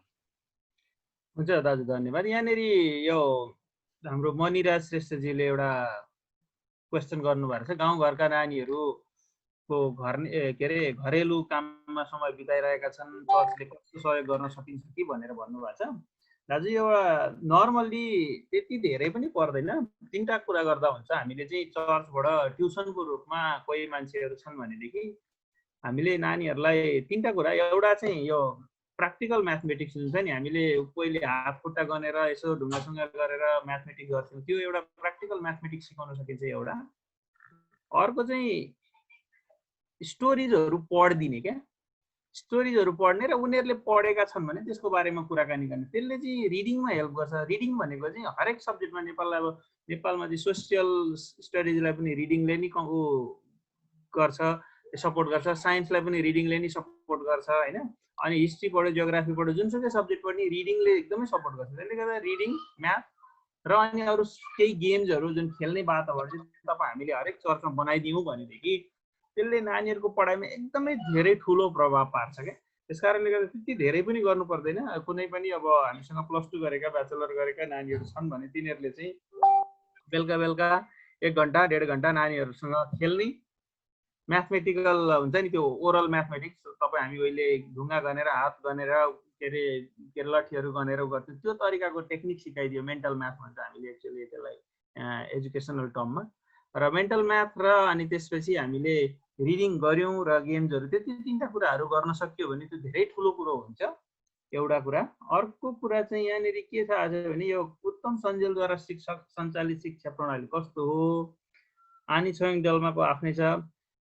यस्तो छ सर, यो नेपालमा शिक्षा प्रणाली जम्मी एउटै खाले मात्रै छ। त्यो भनेको अगाडि बसेर शिक्षकले भट्याउने हो अनि त्यसपछि त्यो बुक पढाउने हो। त्यहाँभन्दादेखि बाहेक अर्को पद्धति नि फरक, प्रणाली नि फरक गर्ने गरीका शिक्षाहरू एकदमै कम छन्। अब विभिन्न स्कुलले अलिकति थोरै केही मसलाहरू थपेका छन्, कतिले बिल्डिङ राम्रो बनाएका छन्, कतिले एउटा एक्स्ट्रा करिकुलर एक्टिभिटी थपेका होलान्, अर्काले के थपेको होला। उहाँहरूको चाहिँ व्यवस्थापकीय पाटो मात्रै होला। उहाँहरूको चाहिँ व्यवस्थापकीय पाटो मात्रै हो। तर जुन टिचर र स्टुडेन्टको बिचमा हुने एजुकेसन छ नि त्यसमा मैले अहिलेसम्म अब महिनाको 35,000 लिने स्कुलमा पनि भित्र छिरिया छु, त्यसपछि अरू प्राइभेट स्कुलमा पनि छिरिया छ, सरी सरकारी स्कुलमा पनि छिरिया छ, धेरै स्कुलमा छिरिया छ। तर नर्मली यो what happens between teacher and student is not so much different के हुन्छ नि। अफकोर्स अब हाइफाई छ ऊहरू छ होइन, अब क्वालिफिकेसन बढी भएका होला नि, ती सबै कुराहरू होला, तर वास्तवमा त्यो क्रक्समा चाहिँ त्यति नै हो। त्यसपछि अनि छोइङको गुण भन्नुभएको छ, त्यो पनि सेम हो। त्यहाँको चाहिँ हाम्रो स्टुडेन्टहरू आउनुभएको थियो हामी कहाँ तालिम लिन, त्यसले गर्दा हामीले त्यहाँभित्र गएर हेर्ने मौका पाएको छौँ। त्यसले गर्दा त्यस्तो धेरै फरक छैन, उहाँहरूले अलिकति आफ्नो बुद्धिस्ट एक्टिभिटीलाई त्यहाँ राख्नु भएको छ, तर त्योभन्दा अरू केही फरक छैन। नेपालमा इसाईहरूमा शिक्षा सम्बन्धी कार्य गर्ने एनजिओहरूको छाता सङ्गठन त्यस्तै भन्ने त छैन। एउटा दुईवटा ग्रुप छन्, एउटा टिचर ग्रुप भन्ने छ, अनि एउटा हाम्रो क्रिस्चियन एजुकेटर ग्रुप भन्ने छ, तर त्यति धेरै सङ्गठित रूपमा चाहिँ तत्काल छैन। अनि यहाँ जुन सामुदायिक शिक्षामा सुरु भएको प्राविधिक शिक्षालाई निजीले किन नलगेको त भन्ने कुरा गर्नुभएको छ। यो चाहिँ कस्तो छ भने हाम्रो अभिभावक पनि हाम्रो नेसनल आइडेन्टिटी चाहिँ कस्तो हो भने हातले काम गर्नु चाहिँ रङ हो भन्ने छ क्या हाम्रो। अनि अभिभावकले त पैसा तिरेर पठाएको हुन्छ प्राइभेट सेक्टरमा, त भोलि गएर अफिसर बनोस् भनेर, खरदार सुब्बा होस्, डाक्टर होस्, इन्जिनियर होस् भनेर। अब चाहिँ यसले हातले काम लाउन थाल्यो, प्राविधिक शिक्षा दिन थाल्यो भने हट यो त स्कुल खराब रहेछ। किनभने हामीले त कल्चरली त हातले काम गर्नु त श्राप हो भन्ने छ नि त। हाम्रो यो हिन्दुइजम र यो साउथ एसियन कल्चर त त्यो हो। त्यस कारणले गर्दाखेरि चाहिँ नर्मली यो प्राइभेट स्कुलहरूले आँट गर्न नसकेको हो म भन्छु, मेरो बुझाइ चाहिँ त्यो छ। त्यसपछि तर नीतिगतमा केही प्रब्लम छैन, त्यो चाहिँ गर्न सकिने र गर्नुपर्ने काम चाहिँ त्यो हो। र तपाईँ र मैले अहिले गर्न मिल्ने र गर्नुपर्ने काम चाहिँ मैले त्यो देख्छु। यो सामुदायिक विद्यालयमा प्राविधिक शिक्षा जुन छ नि, सरी निजी विद्यालयमा प्राविधिक शिक्षा ल्याउने, त्यो चाहिँ अहिले चाहिँ तपाईँ हामीले सुरु गर्नुपर्ने जस्तो देखिन्छ। अनि दाजुले भन्नुभएको छ त्यो सही कुरा हो, कलेज खोलेर चाहिँ नमुना योग्य उच्च शिक्षामा लगानी गर्ने, त्यो एकदम सही कुरा हो। ग्रुपहरू बनेर प्रफिट मेकिङ होइन कि, मान्छेले जागिर पाओस्, समुदायलाई सपोर्ट होस् भन्ने तरिकाले जानुपर्छ। किनभने शिक्षाबाट प्रफिट मेकिङ किन हुँदैन भने नि, जब तपाईँसँग अलिकति प्रफिट हुन्छ त्योभन्दा ठुलो लगानी गर्नुपर्ने ठाउँ देखिन्छ क्या। त्यसले गर्दाखेरि इन्स्टिट्युसन बढाउँदै लान सकिन्छ, तर डाइरेक्ट पैसा त आउँदैन, तर एटलिस्ट एउटा कन्ट्रिब्युसन हुन्छ समाजलाई। अनि यहाँनिर अर्को एउटा क्वेसन आएको छ, यो how to increase the reading skill भन्ने कुरा गर्नुभएको छ। रिडिङ स्किलको लागि जम्मा जम्मी एउटै मात्रै रामबाण छ, रामबाण हुन्छ नि, ठ्याक्क लागेपछि चाहिँ यो के अरे हानेपछि चाहिँ मिस्टेक नखाने। त्यो भनेको तपाईँ हाम्रो पनि घरमा छोराछोरी होलान्, हामी यिनीहरूलाई राम्रो शिक्षा दिन चाहन्छौँ भने एउटै कुरा हो, तपाईँ र मैले डेली नानीहरूलाई किताब पढिदिनु पर्यो। स्टोरी बुक, चित्रवाला चाहिँ स्टोरी बुक किन्ने ल्याउने पढिदिने। र अब स्कुलमा के गर्ने त भन्दाखेरि सेम हो, लगानी गर्ने, कम्तीमा 100-150 एउटा जति स्टोरी बुक राख्यो भने एउटा क्लासलाई पुग्छ, एक वर्षलाई, त्यो भनेको 10 देखि 15,000 रुपियाँको कुरा गर्दैछौँ हामी। टिचरको काम कम्तीमा एउटादेखि दुईटा स्टोरी पढेर सुनाउने र नानीले पनि एउटादेखि दुईटा स्टोरी आफै पढ्ने। अनि पढ्नुभन्दा अगाडि पढ्न नसक्नेले चाहिँ के गर्छन्, त्यतिकै पल्टाएर आफै त्यो मिमिक्री गर्छन्। सो लगानी भनेको स्टोरी बुक हो, टेक्निक भनेको हामीले पढिदिने हो। त्यति दुईटा कुरा गरियो भनेदेखि जस्तो सुकै नानी पनि रिडिङमा इन्ट्रेस्टेड हुन्छ र रिडिङ गर्न सक्ने हुन्छ, तर 2-3 वर्ष लाग्छ। अनि they have done lot of test in the countries, many country, many family, many children, lot of research has been done. एउटै फाइन्डिङ्स के हो भने टिचर र अभिभावकले कतिको स्टोरी टेलिङ र स्टोरी रिडिङ गरेको छ, त्यसले चाहिँ भोलि गएर त्यो नानीको कतिको पढाइ राम्रो हुन्छ भन्ने कुरा त्यसमै भर पर्छ। त्यसपछि हुन्छ त्यति होला। अहिले अरू केही छ भने ओरलले हजुरले भन्नु can we protest the political activity. मैले केही भेट्नुभयो यहाँ जवाब दिनुपर्ने कुराहरू केही? मैले त केही पनि भेटेको छैन। उहाँ हाम्रो पिताम्बर सरले बिराउनु भएको छ। मदनजीले हात उठाइराख्नु भएको छ। कृपया हात उठाउने भन्दा पनि यहाँ तपाईँको आइकोनमा त्यो हात ह्यान्ड रेज गर्ने एउटा सिम्बल छ, त्यो गरिदिनु भयो भने वा च्याट बक्समा लेखिदिनु भयो भने सजिलो हुन्छ, मैले देख्न सकौँ र तपाईँको नाम लिन सकौँ। तपाईँले अनम्युट गरेर जानु होला। मदनजी यहाँहरूलाई धेरै धेरै धन्यवाद। हाम्रो पिताम्बर सर र रामप्रसादजीलाई धेरै धेरै धन्यवाद। धेरै राम्रो प्रेजेन्टेसन, यस्तो प्रेजेन्टेसन हुन जरुरी छ। मलाई एउटा सानो जिज्ञासा, अघि पिताम्बर सरले के भन्दै हुनुहुन्थ्यो भने यो नन गभर्नमेन्ट र नन प्रफिट मेकिङ चाहिँ इन्स्टिट्युसन अथवा शिक्षाको क्षेत्रमा काम गर्ने जस्तै स्कुलहरू अनि कलेज युनिभर्सिटी चाहियो भन्ने कुरा गर्दै हुनुहुन्थ्यो। अब नन गभर्नमेन्ट हुने बित्तिकै गभर्नमेन्टको केही पनि फन्डिङ चाहिँ हुँदैन, सबै आफैले गर्नुपर्छ। दोस्रो चाहिँ नट प्रफिट मेकिङ हुने बित्तिकै कसले इन्भेस्टमेन्ट गर्ने? इन्भेस्टमेन्ट गर्ने त अब अहिले उदाहरणको लागि ब्याङ्कले इन्भेस्टमेन्ट गर्ने हो, व्यक्तिले इन्भेस्टमेन्ट गर्ने हो, कम्पनीले इन्भेस्टमेन्ट गर्ने हो। जब त्यहाँ इन्भेस्टमेन्ट हुन्छ, त्यो इन्भेस्टमेन्ट त अब कसैले पनि अब खल्टीबाट निकालेर दिन सक्ने क्षमता हुँदैन। यो त ब्याङ्कले पैसा लगानी गर्ने हो, त्यहाँ इन्ट्रेस्ट तिर्नुपर्छ, त्यो इन्भेस्टमेन्ट अनुसारको प्रफिट खोजिन्छ। अब त्यो प्रफिट पनि नआउने अनि त्यस पछाडि त्यस्तो हो भने त कसरी इन्भेस्टमेन्ट गर्ने त नि? लार्ज स्केलमा त इन्भेस्टमेन्ट गर्नै सकिँदैन। अब कि अब ठुलो बिजनेस घराना भएर जस्तै चौधरी ग्रुप जस्तो भएर उनीहरूको आफ्नो फाउन्डेसन हुन्छ, त्यो फाउन्डेसनले लगानी गरेर यो फाउन्डेसनमा यति करोड रुपियाँ हामीले लगानी गर्ने, यो पैसा हामीलाई प्रफिट चाहिँदैन, यो फाउन्डेसनमै यहाँबाट आएको प्रफिट चाहिँ यो फाउन्डेसनमा फेरि लगानी गर्ने, त्यो क्यापिटललाई बढाउँदै लैजाने, त्यो इन्भेस्टमेन्टलाई बढाउँदै लैजाने भन्ने कुरा हुनसक्छ होइन। अब साधारणतया जस्तै अब हाम्रो कन्टेक्स्टमा हामीले अब गभर्नमेन्टको सहायता लिने हो भने गभर्नमेन्टसँग कार्य नगरिकन, जस्तै अहिले भनौँ न सामुदायिक विद्यालयमा गभर्नमेन्टको पुरै फन्डिङ छ, प्राइभेट स्कुलहरूमा, बोर्डिङ स्कुलहरूमा, कम्पनीमा दर्ता भएका स्कुलहरू छन्, त्यहाँ चाहिँ कुनै पनि गभर्नमेन्टको फन्डिङ छैन। अब त्यहाँ फन्डिङ गर्ने मान्छे भने त प्राइभेट हो, अब त्यहाँका फाउन्डरहरूले, सञ्चालकहरूले फन्डिङ गरेका छन्। अब त्यो फन्डिङ लगानी गरिसकेपछि त्यो लगानीको रिटर्न केही नआउने भएपछि त कसरी त्यो गर्न सकिन्छ? होइन यसो छ नि, तपाईँ हामी स्ट्रगलिङ फेजमा भएकोले त्यस्तो सोचाएको होला। जस्तो अब हामी कति मान्छे हुन्छ, जस्तो उदाहरण एबिसी एउटा उदाहरण दिउँ न। कोही मान्छेले चाहिँ अब आफ्नो जीवनमा राम्रै पैसा कमाए, ठिकै भयो होइन, अनि त्यसपछि मलाई अब यसपछि चाहिँदैन। त्यस्तो मान्छे धेरै भेटिन्छ विदेशतिर, नेपालमा अलि भेटिन्छ, अलि भेटिया छैन। अन्त अब हामी अलिकति यो डेभलपिङ इकोनोमी भएर पनि अलिकति अप्ठ्यारो भएको होला। अनि केही समय भइसकेपछि अब ठिकै छ नि त, म यति चाहिँ शिक्षाका लागि लगानी गर्छु, मलाई प्रफिट चाहिँदैन भन्ने मान्छेहरू पनि हुन्छन्। जस्तो केही समय अगाडि, यो नाम त म भन्दिनँ तपाईँलाई, एउटा स्कुल निकै महँगो स्कुलमा मैले कन्सल्टेन्सीको काम गरेको थिएँ। अनि त्यो म्यामले चाहिँ के भन्नुभयो भने, अब म स्कुल बन्द गर्छु, यो स्कुल मेरो 10 करोड जतिमा बिक्छ, त्यसपछि अक्षयको खडा गरौँ अनि शिक्षामा राम्रै उ गरेर गरौँ, अब मलाई यसको ऊ पनि चाहिएन भन्ने खालको कुरा गर्नु। समस्या चाहिँ के भयो भने उहाँलाई त्यो बन्द गर्नै दिएनन् क्या अभिभावकले, चलाइराख्नु भएको छ अहिले पनि। तर अब कति अवस्थामा केही समय पुगेपछि त्यस्ता मान्छेहरू हुन्छन्।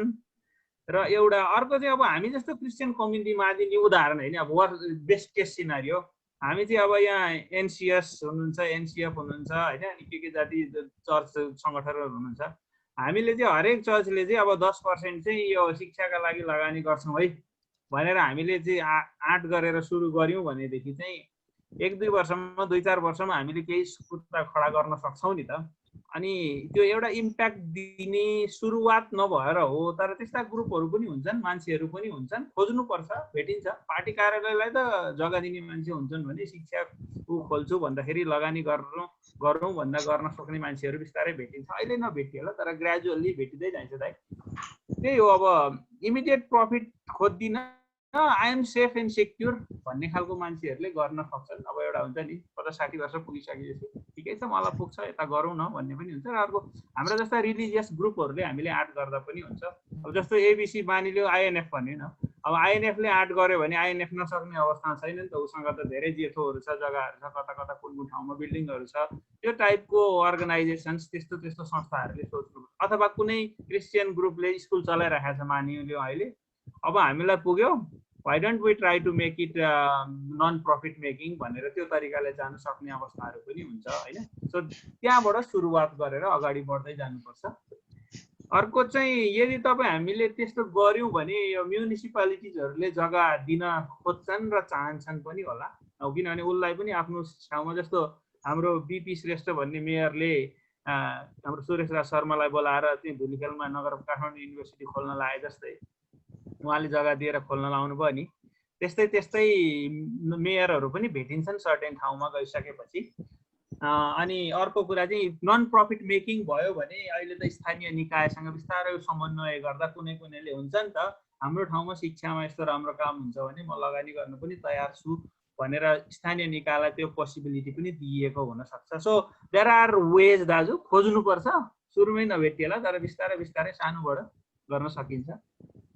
हस्, थ्याङ्क यू भेरी मच। यहाँ दुईजनाले हात उठाउनु भएको छ। पहिले म मणिराज श्रेष्ठ दाई कहाँ गएँ, उहाँले हात उठाइराख्नु भएको छ, तपाईँले अनम्युट गरेर आफ्नो कुरा राख्नु होला। त्यसपछि म दिल्लीराम पौडेल कहाँ जान्छु। सायद NCS को नाम आएको कारणले गर्दा सन्नक्क भएको छ, उहाँको दिमागमा आएको छ एउटा कुरा, उहाँले सेयर गर्नुहुन्छ। पहिले मणिराज दाई। मेरो एउटा जिज्ञासा के भन्दाखेरि, जस्तै म सरकारी कर्मचारी हुँ, हामी यो शिक्षा क्षेत्रका कति साथीहरू मैले चिन्छु अनि कति उहाँहरूलाई पनि यसो जानकारी दिएर उहाँहरूलाई पनि बोलाएर उहाँको अनुभव के छ त, कसरी गरिरहेको छ त, अथवा शिक्षामा के लगानी गर्न सकिन्छ त, क्रिस्चियनहरू जो सरकारी सेवामा विशेष शिक्षामा चाहिँ के कस्तो लगानी गर्न सकिन्छ, उहाँहरूलाई उत्साह दिन सकिन्छ भन्ने कुरा तपाईँहरूले चाहिँ सोच्नु भएको छ कि छैन? यो मेरो एउटा जिज्ञासा हो, तपाईँहरूलाई प्रश्न हो कि। ताकि कतिजना त्यो उपसचिव पनि त्यस्तो हुने भइरहेको छ, अधिकृत छन् शिक्षामा होइन, सरकारी उसमा चाहिँ उहाँहरूलाई पनि यसो जानकारी छ कि छैन, उहाँलाई पनि कोअर्डिनेसन गर्नु भएको छ कि छैन भन्ने कुरा हो। आज खासै त्यस्तो कोअर्डिनेसन त भएन, यो ओपन भएको कारणले गर्दा एनीबडी वाज वेलकम, त्यो ढङ्गले गरिएको थियो। सायद भोलि पर्सि कुनै दिन हामीले त्यसरी पनि सरकारी सेवामै भइराखेका मान्छेहरूलाई यहाँ इन्टरेक्सनमा ल्याउन सक्यो भने पोलिसी मेकिङमा पनि केही प्रभाव पार्न सकिन्छ कि भन्ने पाटो रहन्छ। आउँदा दिनहरूमा कोसिस गरौँला। मैले यसको जवाफ दिएँ। दिल्लीराम सर कहाँ जाउँ? ल, जय मसी सबैलाई। राम्रो कुरा सुनियो, खुसी लाग्यो। धेरै व्यक्तिहरू शिक्षाप्रति चासो लिनु भएको व्यक्तिहरू हुनुहुन्छ, तर पहिला एउटा मुभमेन्ट चलाउनु पर्यो। त्यो मुभमेन्ट चाहिँ शिक्षाप्रति चेतना भएका व्यक्तिहरूको यस्तो एउटा नेटवर्क गर्न पर्यो, जहाँ चाहिँ प्रार्थनाबाट सुरु गरौँ। र अहिले भर्खरै मात्रै हामी अछामतिर गइरहेछौँ डिजास्टरको लागि। अहिलेसम्म 1.5 लाख रुपियाँ उठ्यो भन्ने मैले सुनेको छु। यस्तो बेला पनि दिने मान्छेहरू हुन्छन्। शिक्षा पनि एउटा डिजास्टरै भइसक्यो जस्तो लाग्यो भने हामीले दिने मान्छेहरू चाहिँ पक्कै निस्कन्छन्। मेरो दुईटा सरसल्लाह, तपाईँहरू कतिजनाले शिक्षा क्षेत्रमा काम गर्नेहरूको सबैको व्यथा एउटै छ। त्यो एउटा प्रकारको नेटवर्क एउटा बनाउन आवश्यक जस्तो लाग्छ। र अर्को चाहिँ हामीले सरकारले दिएको उपायहरू के छ हामी शिक्षा क्षेत्रमा जानका लागि। कति चाहिँ साँच्चै नै पढाउने व्यक्तिहरू हुन्छन्, कति चाहिँ म्यानेजमेन्ट गर्ने, कति चाहिँ डोनेसन गर्ने, कति चाहिँ प्रार्थना गर्ने, कति चाहिँ विद्यार्थी। यो सबै प्रकारको कुरा गर्नका लागि पहिला चाहिँ भिजन चाहियो। जोसँग भिजन छ त्यसले अगाडि बढाउँदाखेरि प्रोभिजन चाहिँ प्रभुले दिनुहुन्छ। त्यसले गर्दा नहुने कुरा केही नै छैन। हुन त क्रिस्चियनहरूको बिचमा एकता भन्ने चाहिँ चुनौती नै हो, तर भिजनले चाहिँ मान्छेलाई एक ठाउँमा ल्याउँछ। त्यसमा चाहिँ थाक्नु हुँदैन। म ज्यादै खुसी लाग्यो, अपर्च्युनिटीहरू धेरै नै छन्। मेरो सल्लाह थियो, कति क्रिस्चियन अगुवाहरूले स्कुल खोल्नु भएको छ र कति क्रिस्चियन अगुवाहरूले कलेज खोल्नु भएको छ, त्यसको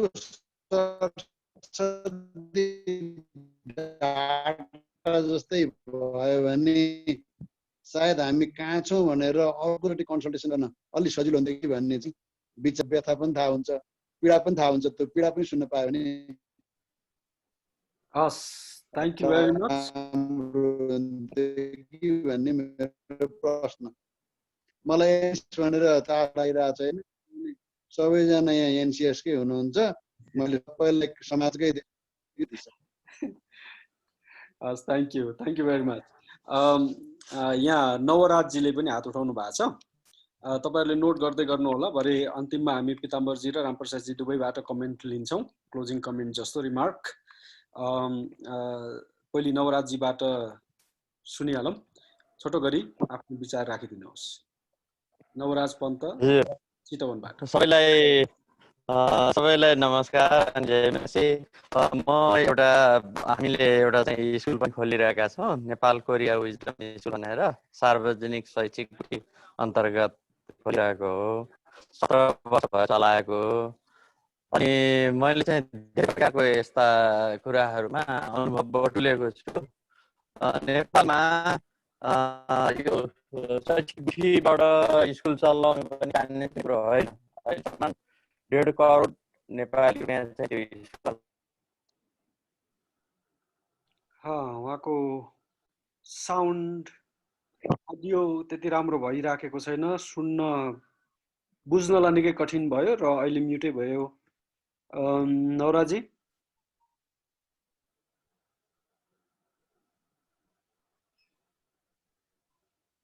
उहाँको विचार आउनै बाँकी थियो। अरू हामीसँग केही छ उहाँको त्यो सेटअप बन्दै गर्दाखेरि? अरू कसैसँग केही छ विचार?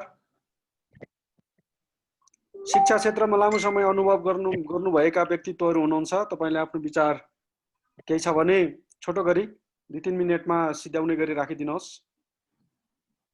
म बोलौँ? हुन्छ हुन्छ दाजु। चन्द्रमा नेपाली दाजु। सबैजना जयमसी गरे। जयमसी। सर्वप्रथम डाक्टर खनाललाई धेरै धन्यवाद दिन चाहे यो आयोजना गर्नुभएको लागि। अनि त्यस्तै प्रकारले पीताम्बर सरलाई र रामप्रसाद सरलाई पनि मुरी धन्यवाद। बडो दमदार प्रस्तुति र हाम्रो धेरै कुराहरू रिक्याप भएको छ। म चाहिँ नि धेरै वर्ष स्कुलमा काम गरेँ, तर मैले शिक्षणमा भन्दा पनि प्रशासनमा रहेर काम गरेँ। अनि म पछि गएर एउटा स्कुल सुरु गर्ने विचार पनि गरेको थिएँ, तर राजनीतिभित्र पोलिटिक्स छिर्छ भने जस्तै धेरै राजनीति का कुराहरू आयो कारणले गर्दाखेरि त्यो मनस्थिति पछि मैले त्यागिदिएँ। र अहिले पनि अब शिक्षामा विशेष नानीहरूलाई छात्रवृत्तिहरू दिलाउने अनि उनीहरूलाई सहायता गर्ने सानोतिनो काम त गरिराखेकै छु। र स्कुलको प्रशासनिकको पाटो त आएन यहाँ, तर ज्याउनु पर्ने त धेरै मुख्य कुराहरू आएको छ। र मलाई लाग्छ यो प्रथम यो भेटघाट यस्तो होइन होला, फेरि पनि शिक्षाको क्षेत्रमा यस्तो किसिमको प्रोग्राम पछि पनि राख्नुपर्छ भन्ने मलाई लाग्छ। र धेरै नबोलिकन म 3 जना हाम्रो सरहरूलाई धेरै धन्यवाद दिन चाहन्छु। वेल डन, धन्यवाद। थ्याङ्क यू दाजु। पक्कै पनि हामी यो यस्ता विषयहरूमा बहस गर्दै जानेछौँ। विनोद कुमार यादव जनकपुरबाट तपाईँले हात उठाउनु भएको छ, तपाईँको पनि विचार लिउँ। जयमसी। म जनकपुरबाट, मेरो नाम विनोद कुमार यादव। म हुन त 2060 सालदेखि नै आफ्नो private school grace English boarding school सञ्चालन गरेको छु। र त्योभन्दा पहिला 3-4 वर्ष म अरू स्कुलहरूमा पनि काम गरेँ। र अहिले 60 सालदेखि निरन्तर म आफ्नै ग्रेस इङ्ग्लिस बोर्डिङ स्कुल सञ्चालन गरेर अहिले प्रभुको सेवकाई पनि गर्दैछु र आफ्नो स्कुल पनि चलाइरहेको छु। अनि म शिक्षाको सम्बन्धमा यसो विचार गर्दाखेरि मलाई के लाग्छ कि 2028 सालमा जुन शिक्षा ऐन लागू भयो त्यो बेलादेखि अहिलेसम्म सबभन्दा बढी यदि चेन्ज भएको छ भने त्यो शिक्षा ऐन नै हो। र त्यो शिक्षा ऐन जतिपल्ट चेन्ज भए पनि भरपर्दो भएन। मलाई लाग्छ नेपालको शिक्षा नीति विदेशीको भरमा चेन्ज हुन्छ। विदेशमा जुन सुधारका कुराहरू हुन्छन् त्यो कुराहरू यहाँ ल्याउन चाहन्छन्, तर यहाँ मेन पावर अरू धेरै कुराहरूको अभावको कारणले गर्दा सायद त्यो पुरा हुन सक्दैन। त्यो कारण पनि हुन सक्छ। अर्को कारण यहाँ शिक्षामा विभेद छ। जसरी नेपाल धर्मनिरपेक्ष राष्ट्र भए पनि क्रिस्चियनमाथि जसरी विभेद छ नि, यहाँ शिक्षामा पनि मलाई लाग्छ कि सरकारी स्कुल र निजी स्कुलमा ठुलो विभेद छ। यसो म किन भन्नु पर्छ भने मैले प्याप्सनमा सदस्य भएर, सहसचिव भएर, सचिव भएर र अहिले जिल्लाको वरिष्ठ उपाध्यक्षसम्म आइसकेको छु। यो परमेश्वरको अनुग्रह नै हो। म जुन ठाउँमा छु परमेश्वरले मलाई चलाउनु भएको छ र इमानदारीपूर्वक म काम गर्दैछु। म केही डाटा भन्न चाहन्छु, जसरी पिताम्बर सरले भन्नुभयो नि। अनि त्यो डाटामा मलाई लाग्छ कि निजी लगानीबाट सञ्चालित 23% विद्यार्थीहरू निजी स्कुलबाट, निजी लगानीकर्ताहरूले त्यो विद्यार्थीहरू 23%, नेपालको जति विद्यार्थीहरू छन् त्यो सबैको 23% निजी स्कुलबाट जुन विद्यार्थीहरू छन् त्यो सरकारको जुन कर्तव्य काम हो त्यसमा निजी विद्यालयले सहयोग गरिरहेको छ र सम्पूर्ण बजेटको 17%, नेपालको जुन सम्पूर्ण बजेट हुन्छ लगभग 17% त्योभन्दा बढी नै छ। र यसो विचार गर्दाखेरि सरकारले त 17% मात्रै सरकारी स्कुलमा भएका विद्यार्थीहरूको लागि त्यो बजेट दिन्छ, तर 23% त निजी विद्यालयहरूले आफ्नै लगानीमा विद्यार्थीहरूको जुन पठन पाठन गर्ने काम गर्छ त्यो त सरकारको काम हो र त्यो निजी विद्यालयहरूले गरिरहेका छन्।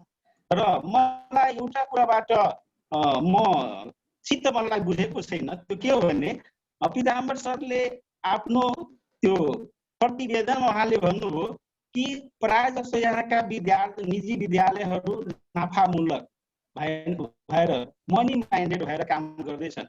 के भन्न चाहन्छु भने यो नेपालमा विद्यालयहरूको वर्गीकरण गर्दाखेरि क, वर्ग, क, ख, ग, घ र विशिष्ट श्रेणी गरी वर्गीकरण भएको छ।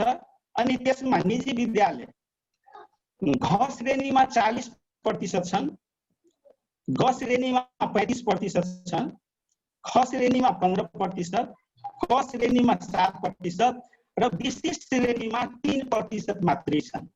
र यो विशिष्ट श्रेणीमा 3% जुन छ त्यो ठुला ठुला सहरहरूमा जुन 3% छन् त्यो विद्यालयहरूले पक्कै पनि धेरै पैसाहरू लिएर विद्यार्थीहरू पढाइराखेका छन् र यसबाट त्यो 3% विद्यालयलाई हामी आधार मानेर 97% विद्यालय पैसाको लागि मात्रै काम गरेको छ भन्ने मलाई यो भन्न मिल्दैन। यो मेरो सुझाव हो। अर्को कुरा, यो नेपाल सरकारले जुन यहाँ नेपाल सरकारको शिक्षा प्रणालीलाई जुन तहस नहस पार्न खोजिरहेको छन्, मलाई लाग्छ यो राजनीतिक अस्थिरता हो। यो राजनीतिक जुन अहिलेको जुन राजनीतिक पार्टीहरू छन् त्यो राजनीतिक पार्टीहरूले आफ्नो राजनीतिक स्थायी रूपमा राख्नको लागि सायद यस्तो गरिरहेको छ कि, किनभने कुनै पनि राजनीतिक पार्टीले स्थायी रूपमा आफ्नो राज्य कब्जा गर्नको लागि दुईटा कुरामा प्रभाव पार्छन्। एउटा हो शिक्षा र अर्को हो सञ्चार। र अहिले सरकारले शिक्षा र सञ्चार दुईटैमा प्रभाव पारेको छ। र मलाई खुसी लागेको छ कि एनसीएस वा अरू हाम्रो क्रिस्चियन जुन सङ्घ संस्थाहरू छन् उनीहरूको सोच छ कि नेपालमा पोलिटिकल जुन दूषित पोलिटिक्स छन् त्यसलाई हामीले ठिक पारौँ। अनि यसमा मैले के सुझाव दिनुपर्छ भने जुन यो पोलिटिकल फर्म भनेर बिपी सरले जुन सञ्चालन गर्नुभएको छ हैन, यसमा साँच्चै नै हामी पोलिटिकलद्वारा, राजनीतिकद्वारा हामी देशलाई एउटा सुशासनमा ल्याउन चाहन्छौँ भन्ने हामीले शिक्षामा सुधार गरौँ। र त्यो सरकारले सुधार नगरे पनि हामी आफ्नो मिसन वर्कबाट, हामी आफ्नो स्रोत साधनबाट, मण्डलीबाट, एनसीएसबाट, एपीएनसीबाट, सङ्घ संस्थाहरूबाट यदि हामी शिक्षामा केही न केही लगानी लगायो भने पक्कै पनि हाम्रो यो समाज सुध्रिन्छ। त्यसबाट धेरै कुराहरू आउँछन् अनि त्यो कुराहरूबाट नै समाजले हामीलाई मूल्याङ्कन गर्छ कि वास्तवमा यी व्यक्तिहरूबाट देशका अरू कुराहरू पनि सुध्रिनेछन् र अरू कुराहरूमा पनि हामीलाई त्यो अधिकार दिन्छ भन्ने मेरो सोच छ। धन्यवाद। यदि मबाट कुनै कसैको यदि चित्त दुखेको छ भने क्षमा गर्नु होला। धन्यवाद। आज चित्त दुख्दैन, आज चित्त दुख्दैन, भोलि पर्सि दुखेछ भने कुरा गरौँला तपाईँसँग। नवराजी आउनु भएको छ, हात उठाउँदै हुनुहुन्छ। नवराजी तपाईँको कुरो कम्प्लिट गर्नुहोस्। अघि हामीले सुन्नै सकेनौँ, तपाईँ डिस्कनेक्ट हुनुभयो अडियोबाट चाहिँ। प्लिज छोटो गरी राखिदिनु होला, हामी एकदमै टाइम रनिङ भइराखेको छ, हामी सिध्याउनु पर्ने बेला। मेरो विचारमा चाहिँ यो स्कुलहरूलाई टोटल रिफर्म गर्न आवश्यक छ। नेपालमा किन्डरगार्टेन चाहिँ एउटा पुरै देशभरि नै प्राइभेटाइजेसन गर्नु उचित हुन्छ। त्यसमा जति पनि यो किन्डरगार्टेनहरू भनेको चाहिँ के हो भन्दा एकदम सानो गाउँमा किन्डरगार्टेन हुनैपर्छ। त्यसले गर्दाखेरि विभिन्न प्रकारका धार्मिक इन्स्टिट्युसनहरूले पनि उनीहरूको स्पेस अनुसार होलिस्टिक एप्रोचमा यो किन्डरगार्टेन खोल्नुभयो भने, सरकारले त्यसरी लागू गरिदियो भने, खोल्न अनुमति दियो भने त्यो चाहिँ एकदम राम्रो हुन्छ एउटा। अर्को 1 कक्षादेखि 12 कक्षासम्म चाहिँ सरकारले एउटा एक किसिमले सरकारकै लगानीमा अथवा सरकारको सपोर्टमा प्राइभेट भए पनि प्राइभेटलाई पनि सरकारले सपोर्ट दिएर शिक्षामा एकरूपता ल्याउनु पर्छ र त्यसमा प्राविधिक शिक्षामा जोड दिन सक्यो भने मात्रै नेपालले एउटा फड्को मार्ने हो। जस्तो साउथ कोरियामा चाहिँ हामीले युनिभर्सिटी लेभलमा गएपछि 90% विद्यार्थी चाहिँ साइन्सको फ्याकल्टीमा पढेको पाउँछौँ, अनि 10% विद्यार्थी मात्रै म्यानेजमेन्ट अथवा सोसियोलोजी अरू फ्याकल्टीमा पढेको पाइन्छ। हाम्रो देशमा चाहिँ त्यसको ठिक अपोजिट छ। प्राविधिक शिक्षा अथवा साइन्स रिलेटेड सब्जेक्टमा चाहिँ 10% को हाराहारी र 90% चाहिँ अरू खालको शिक्षामा। त्यसले गर्दाखेरि यो एउटा रिफर्म हुनुपर्छ भने अर्कोतर्फ के हुनुपर्छ त भन्दा भोलिन्टियर गर्नुपर्ने अनिवार्य सिस्टम छैन नेपालमा। हाई स्कुल लेभलमा नै करिब 10 दिन चाहिँ भोलिन्टियर गरेको हुनुपर्ने र त्यसको केस स्टडी चाहिँ स्कुललाई दिएको हुनुपर्ने अथवा दस्तावेजको रूपमा स्कुलले राखेको हुनुपर्ने। त्यो हिसाबले पुरै त्यसलाई मेरिटको सिस्टममा लिएर आएर त्यो विद्यार्थीले हाई स्कुलदेखि उसले भोलिन्टियर गरेको र अनि युनिभर्सिटी लेभलमा र जागिर खाने बेलासम्म पनि उसको चाहिँ त्यसको काउन्ट गर्ने सिस्टममा गयो भने त्यसले एउटा राम्रो केही निचोड निकाल्न सक्छ। अर्को टोटल शिक्षालाई अथवा पढाउने विधिलाई चाहिँ एउटा प्र्याक्टिकल वेमा लानुपर्छ। प्र्याक्टिकल वे छैन अहिले चाहिँ घोकन्त विद्या अथवा घोक्ने र घोकाउने त्यससित सम्बन्धी अथवा निश्चित दिएको करिकुलम भित्र मात्रै रहेर त्यसलाई रट्ने त्यो किसिमको खालको टाइपको छ। यसलाई चाहिँ समयअनुसार चाहिँ परिमार्जन गर्ने शिक्षा भन्ने कुरो चाहिँ टाइम टु टाइम परिमार्जन पनि हुनुपर्छ। त्यो हिसाबले गयो भने मात्रै शिक्षामा नेपालले फड्को मार्न सक्छ। अन्यथा एउटा नेपाल के हुन सक्छ भने जस्तो अस्ट्रेलियाले चाहिँ इङ्ग्लिस एजुकेसनलाई प्राथमिकता दिएर पुरै देशमा इङ्ग्लिस ल्याङ्ग्वेज अनिवार्य गराउँदाखेरि पुरै इस्ट एसियाको मान्छेहरू चाहिँ त्यहाँ इङ्ग्लिस सिक्न भनेर 6 महिनाको भिसा लिएर गए पनि उनीहरू कुनै न कुनै तवरले इङ्ग्लिस सिकेर आएका हुन्छन्। त्यो किसिमको नेपाल पनि एउटा हब हुन सक्छ। इस्ट एसियनहरू इभन चाइनाकै पनि मान्छेहरू कोरियन जापानिज यिनीहरू चाहिँ अत्यधिक नेपालमा इङ्ग्लिस सिक्नको लागि आउने सिस्टममा पनि जान सक्छ। त्यसले गर्दाखेरि पैसा मात्रै ठुलो कुरो होइन र उच्च शिक्षालाई चाहिँ सरकारले एकदम सरकारको लगानीमा रन गराउनु पर्छ। जस्तो मास्टर डिग्रीदेखि पिएचडी पोस्टडकसम्मको शिक्षा चाहिँ सरकारको लगानीमा रन गर्ने कुरो हो। त्यो रिसर्च बेसमा पनि हुनसक्छ र ग्रेजुएट लेभलको अथवा अन्डर ग्रेजुएट लेभलको अथवा ब्याचलर लेभलको शिक्षालाई चाहिँ प्राइभेटाइजेसन गरिदिनुपर्छ। त्यति गर्न सक्यो भने नेपालले चाहिँ एउटा दिगो रूपमा शिक्षामा फड्को मार्न सक्छ जस्तो लाग्छ मलाई। हस्, धन्यवाद। धेरै धन्यवाद। Thank you very much. अब हामी क्लोजिङतिर जानेछौँ। यता फेसबुक लाइभमा पनि केही साथीहरूले प्रश्नहरू, जिज्ञासाहरू, कमेन्ट्सहरू गर्नुभएको रहेछ, मैले अहिले चेक गर्दैछु। एकजना साथीको कुरो चाहिँ यहाँ अलिकति ल्याउन मन लाग्यो मलाई। उहाँले के लेख्नु भएको छ भने, विजय साईले सरकारी विद्यालय वा जातमा चाहिँ जातीय विभेद, गरिबी, विपन्न वर्गका विद्यार्थीलाई होच्याउने, यस्ताहरूलाई वास्ता नगर्ने, साथै बोर्डिङमा पनि केही हदसम्म यस्तो खालको विभेद छ। र अर्को कुरा, शिक्षक पेसामा व्यावसायिक हिसाबले हेर्ने दृष्टिकोण भएकोले शिक्षा क्षेत्र कमजोर भएको छ भन्ने उहाँको कमेन्ट रहेछ, प्रश्न होइन रहेछ। यो कुरो सहित हामी यता च्याट बक्समा आएका केही महत्त्वपूर्ण के भन्ने सूचनाहरू, जानकारीहरू पनि छन्, त्यतातिर पनि ध्यान दिनु होला।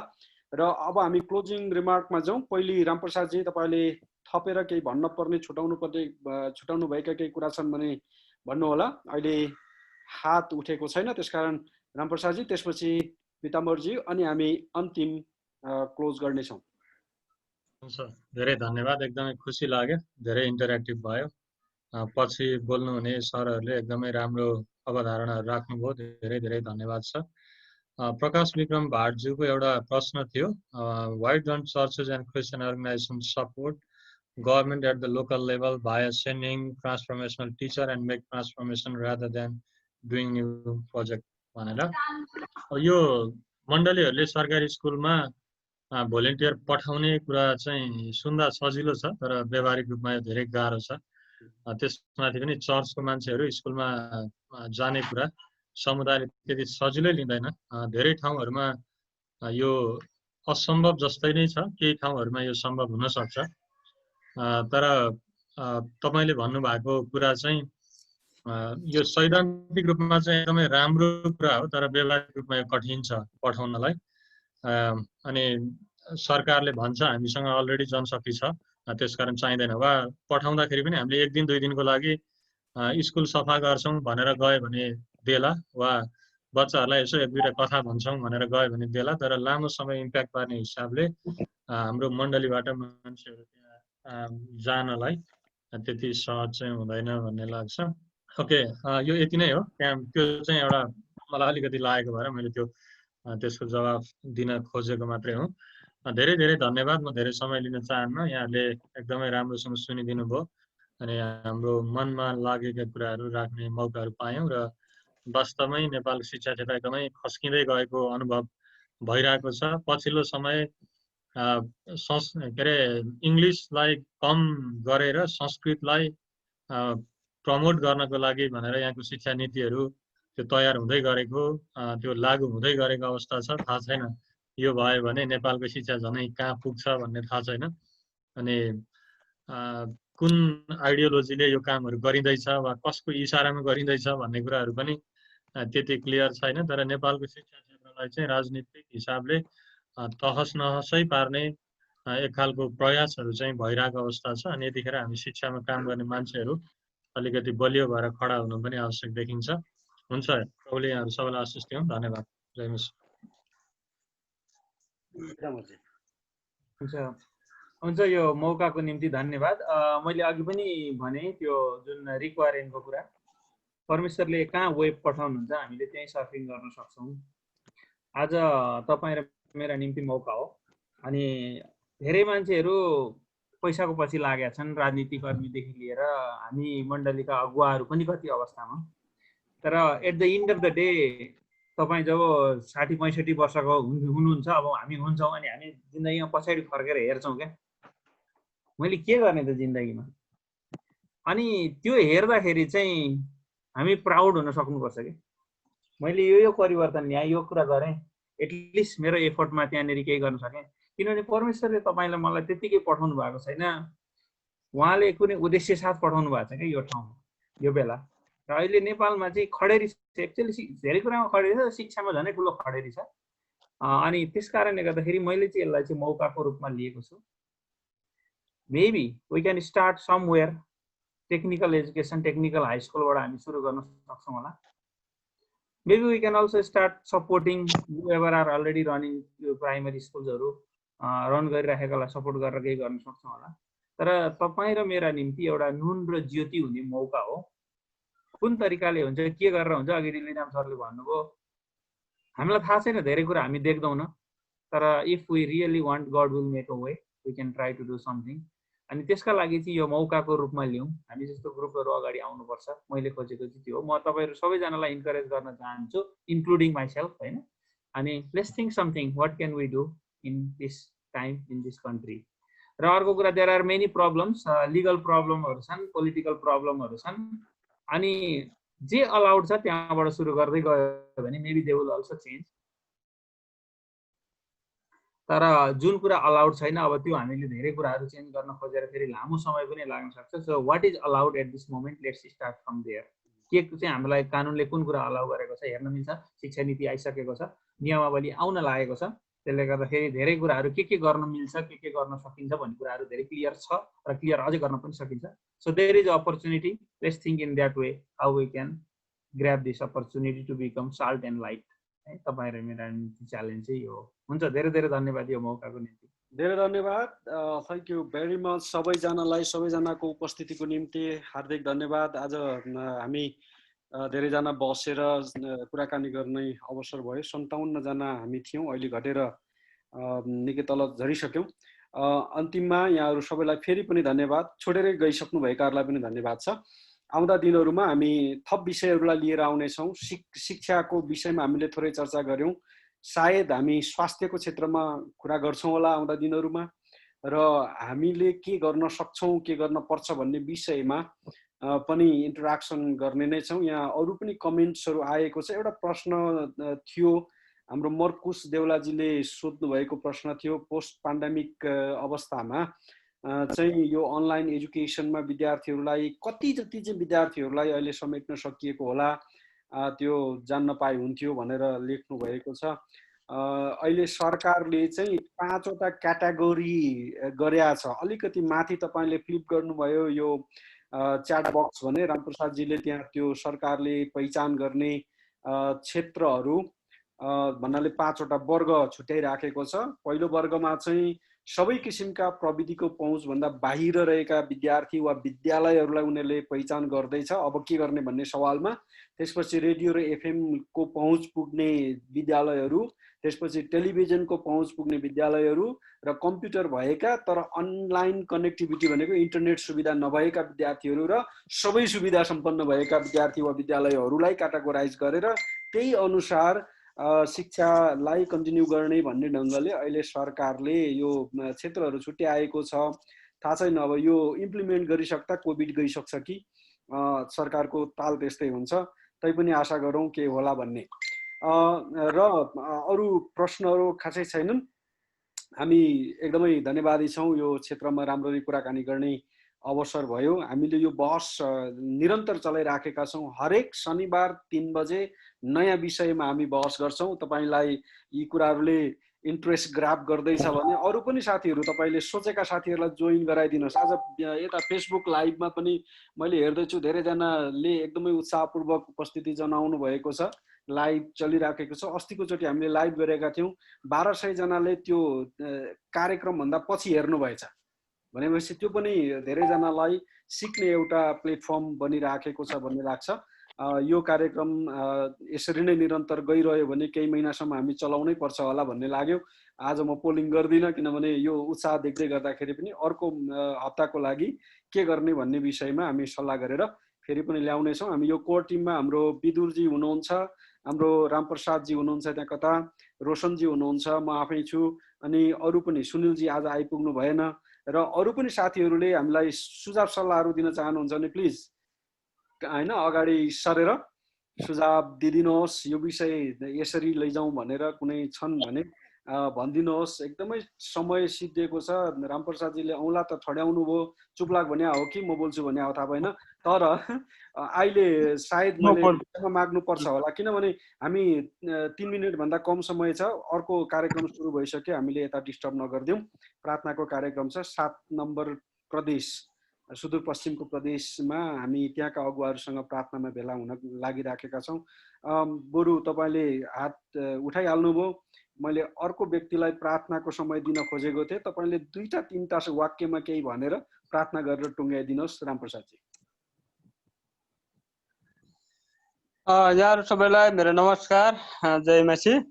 विशेष गरी आज जो दुईजना वक्ताहरू जो हुनुहुन्थ्यो उहाँले शिक्षा क्षेत्रमा अत्याधिक सान्दर्भिक विषयवस्तुहरू उहाँले प्रस्तुत गर्नुभएको छ। मैले अघिल्लो वक्ताको त मेरो अर्को व्यस्तताले म त्यति सुन्न पाइनँ र पछिल्लो हाम्रो पौडेलजीले चाहिँ राख्नुभएको प्रस्तुति कतिपय हाम्रो पिताम्बर सरकै विषयलाई राम्रो विषयलाई जोडेर त्यसको अलिकति प्रश्न बुझाउन पनि उहाँ सफल हुनुभएको थियो। मुख्य गरी उहाँले पिताम्बर सरले राम्रोसँग बुझाउनु भएको कुरा चाहिँ मैले कतिपय कमेन्टमा पनि हेरेको थिएँ र सबैको प्रतिक्रिया त्यसरी नै आएको छ। साँच्चीकै हामी क्रिस्चियन जगतभित्र हामी आफै एकग्रुपता भएर आगामी दिनहरूमा शिक्षा प्रणालीलाई व्यवहारिक र गुणस्तर कसरी बनाउन सकिन्छ भन्ने कुरामा हामी एकता भएर अगाडि बढ्यौँ भने राज्यलाई एउटा पाठ सिकाउन सक्छौँ। यो प्रबल सम्भावना छ। मात्र दुःखको कुरा के छ भने मैले कतिपय कमेन्टमा पनि हेरेको थिएँ र सबैको प्रतिक्रिया त्यसरी नै आएको छ। साँच्चीकै हामी क्रिस्चियन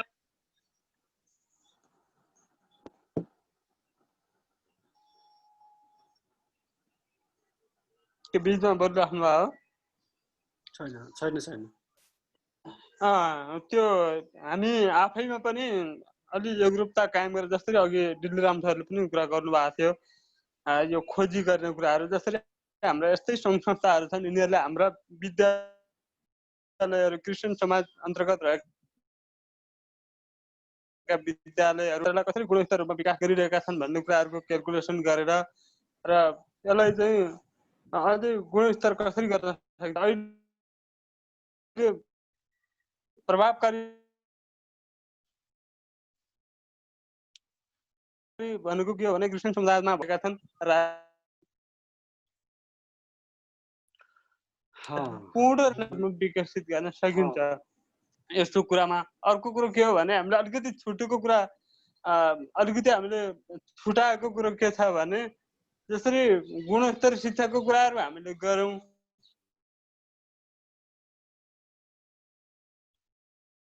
र गुणस्तर शिक्षा जस्तो त गऱ्यौँ, राज्यले यो गरेन त्यो गरेन। जस्तै अघि 3टा कुरा भन्नुभएको थियो, विद्यार्थीले पढ्न नचाहने, अर्कोतिर शिक्षकले पढाउन नचाहने, राज्यले लगानी गर्न नचाहने, आलोचना प्रकारको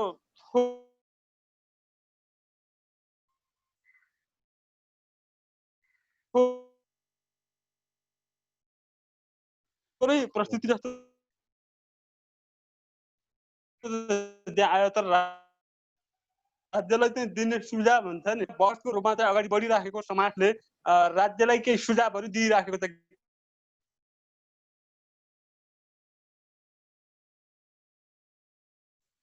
केही नयाँ कामहरू अहिले नयाँ त्यसमा पनि समावेश गर्न केही आधारभूत उनीहरूलाई सपोर्ट हुन्थ्यो। त्यो सुझावमा अलिकति हाम्रो पुगेन कि भन्ने हो। अरू सारमा चाहिँ हामीले खेल्नुपर्ने भूमिकाहरू अबका दिनहरूमा हुने शिक्षा प्रणाली नीतिका कुराहरू जो आएको छ त्यो असाध्यै सान्दर्भिक छ। यसमा चाहिँ सङ्घ संस्थाहरू, यो पोलिटिक्स क्षेत्रमा चाहिँ आस्था राख्ने व्यक्तिहरू, यो हामी मण्डलीहरूमा सिकाउने शिक्षकहरू भनौँ, अगुवाहरू, सबैले हामीले सिकाउने प्रणाली व्यवहारिक प्रकारको एउटा उत्पादनशीलता। अहिलेको के त भने यति पढ्यौँ भने यति जागिर पाइन्छ अनि यति जागिर पाइयो भने यति धेरै हुन्छ भन्नेतिर मात्र अहिले शिक्षा प्रणाली त्यहाँ गएको छ। उत्पादनको क्षेत्रलाई कसरी वृद्धि गर्न सकिन्छ र आफै कति आत्मनिर्भर बन्न सकिन्छ भन्ने प्रकारको शिक्षा प्रणालीको एउटा विकासको निम्ति हामी भित्रैबाट हाम्रो बहसको निचोडी आएको छ है भनेर राज्यलाई सुझाव दिने प्रकारले गयौँ भने अझै राम्रो होला जस्तो लाग्छ। सारमा आजको बहस अत्यन्तै उत्साहजनक छ, मलाई खुसी लाग्यो र यस्तै गरी हामी निरन्तर बसेर आवश्यक बहस छलफल गर्नु, सुझाव लिने चिने आदान प्रदान गर्ने कुराको विकास गरौँ, त्यो राम्रो छ। र हाम्रा सङ्घ संस्थाहरू आफैमा विभाजन हुनुभन्दा पनि धेरै शिक्षा लगानीमा, शिक्षाको क्षेत्रमा लगानी गर्ने हाम्रा सङ्घ संस्थाहरूको अलिकति त्यहाँ अलि बुद्धिको विकास भयो भने पनि क्रिस्चियन समाजमा भएका चाहिँ कतिपय शिक्षा क्षेत्रलाई कलेज स्तरदेखि लिएर सबै क्षेत्रमा अझै व्यापक रूपमा सबैलाई शिक्षा पुर्याउने, पहुँच पुर्याउने खालको एउटा आधारभूत विकास चाहिँ गर्न सकिन्छ भन्ने मेरो बुझाइ हो। धन्यवाद, यति नै राख्नु। हस्, थ्याङ्क यू। तपाईँले नै प्रार्थना गरेर टुङ्गाइदिनु होला। उतापट्टि अर्को सुरु भइसक्यो। यहाँ च्याट बक्समा त्यो लिङ्क छ, तपाईँ क्लिक गरेर समय छ भने 7 नम्बर प्रदेशका अगुवाहरूसँग प्रार्थनामा जोडिन सक्नुहुन्छ। धन्यवाद छ। हामी प्रार्थना गरौँ। विशेष गरी आजको असाध्यै हामी लामो समयपछि जसरी राजनीतिक क्षेत्रमा अत्यन्तै चासो राख्दै अबका भावी सबै नीति प्रणालीहरूको एउटा सिस्टमको राम्रो विकास हामी बसबाट नै एउटा निचोडमा जानुपर्छ भन्ने एउटा आयोजनाका साथ हाम्रो डाक्टर बिपी खनाल लगायत र त्यसमा सबै जोडिएर अबका दिनहरूमा यस्तो गर्नुपर्छ भन्ने सुझाव सल्लाह सहित विभिन्न यो बहसहरू छलफलहरूलाई यो ठाउँमा ल्याइ पुर्याउने हाम्रा चाहिँ अग्रणी भूमिका खेल्ने अगुवाहरूलाई म विशेष धन्यवाद दिन चाहन्छु र अझै परमेश्वरले थप ज्ञान बुद्धि सबैलाई दिनुभएको होस्। हामी आपसमा एकअर्काका सल्लाह सुझावहरू ग्रहण गर्ने कुराको विकास होस् भनेर हामी त्यसका निम्ति पनि प्रार्थना गरौँ। आउनुहोस् हामी आँखा बन्द गरेर। पिता परमेश्वर, हामी तपाईँलाई धन्यवाद दिन्छौँ। तपाईँ जीवित परमेश्वरमा असम्भव भन्ने कुराहरू केही पनि छैन प्रभु। हरेक असम्भव तपाईँमा सम्भव छ कि प्रभु।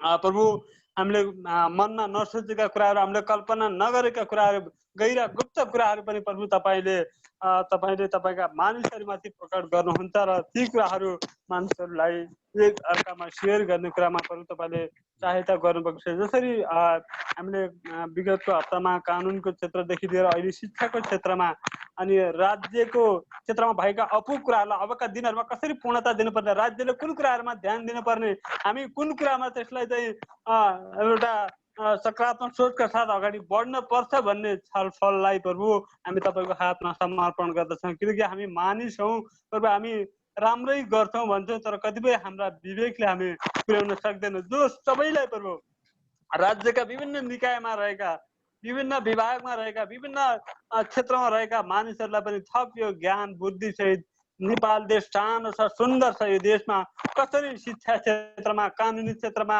अन्य आधारभूत उत्पादनको क्षेत्रमा कसरी राज्यलाई विकसित र समृद्धि गर्न सकिन्छ भन्ने कुराको ज्ञान बुद्धि र पवित्र आत्माको भरिपरि सबैलाई दिनुहोस्।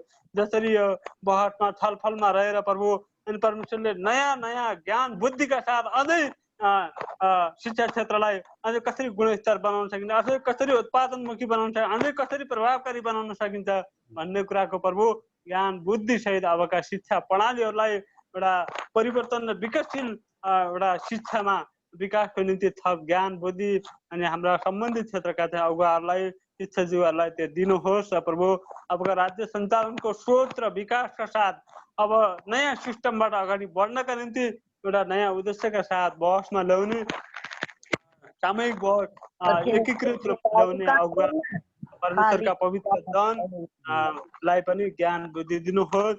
धन्यवाद छ प्रभु। हामी जसरी प्रभु यो ठाउँमा भेला भएर जे जति छलफल गरेका छौँ तपाईँको हातमा राख्दछौँ र तपाईँको महिमा होस् र सबै आजका सहभागी रहनुभएका सबैलाई सब ज्ञान बुद्धि पवित्र आत्माको भरिपरि दिनुहोस्। प्रभु धन्यवाद छ, प्रभु तपाईँको महिमा होस् येशू प्रभुको नाममा, आमेन। सबैलाई जय मसीह।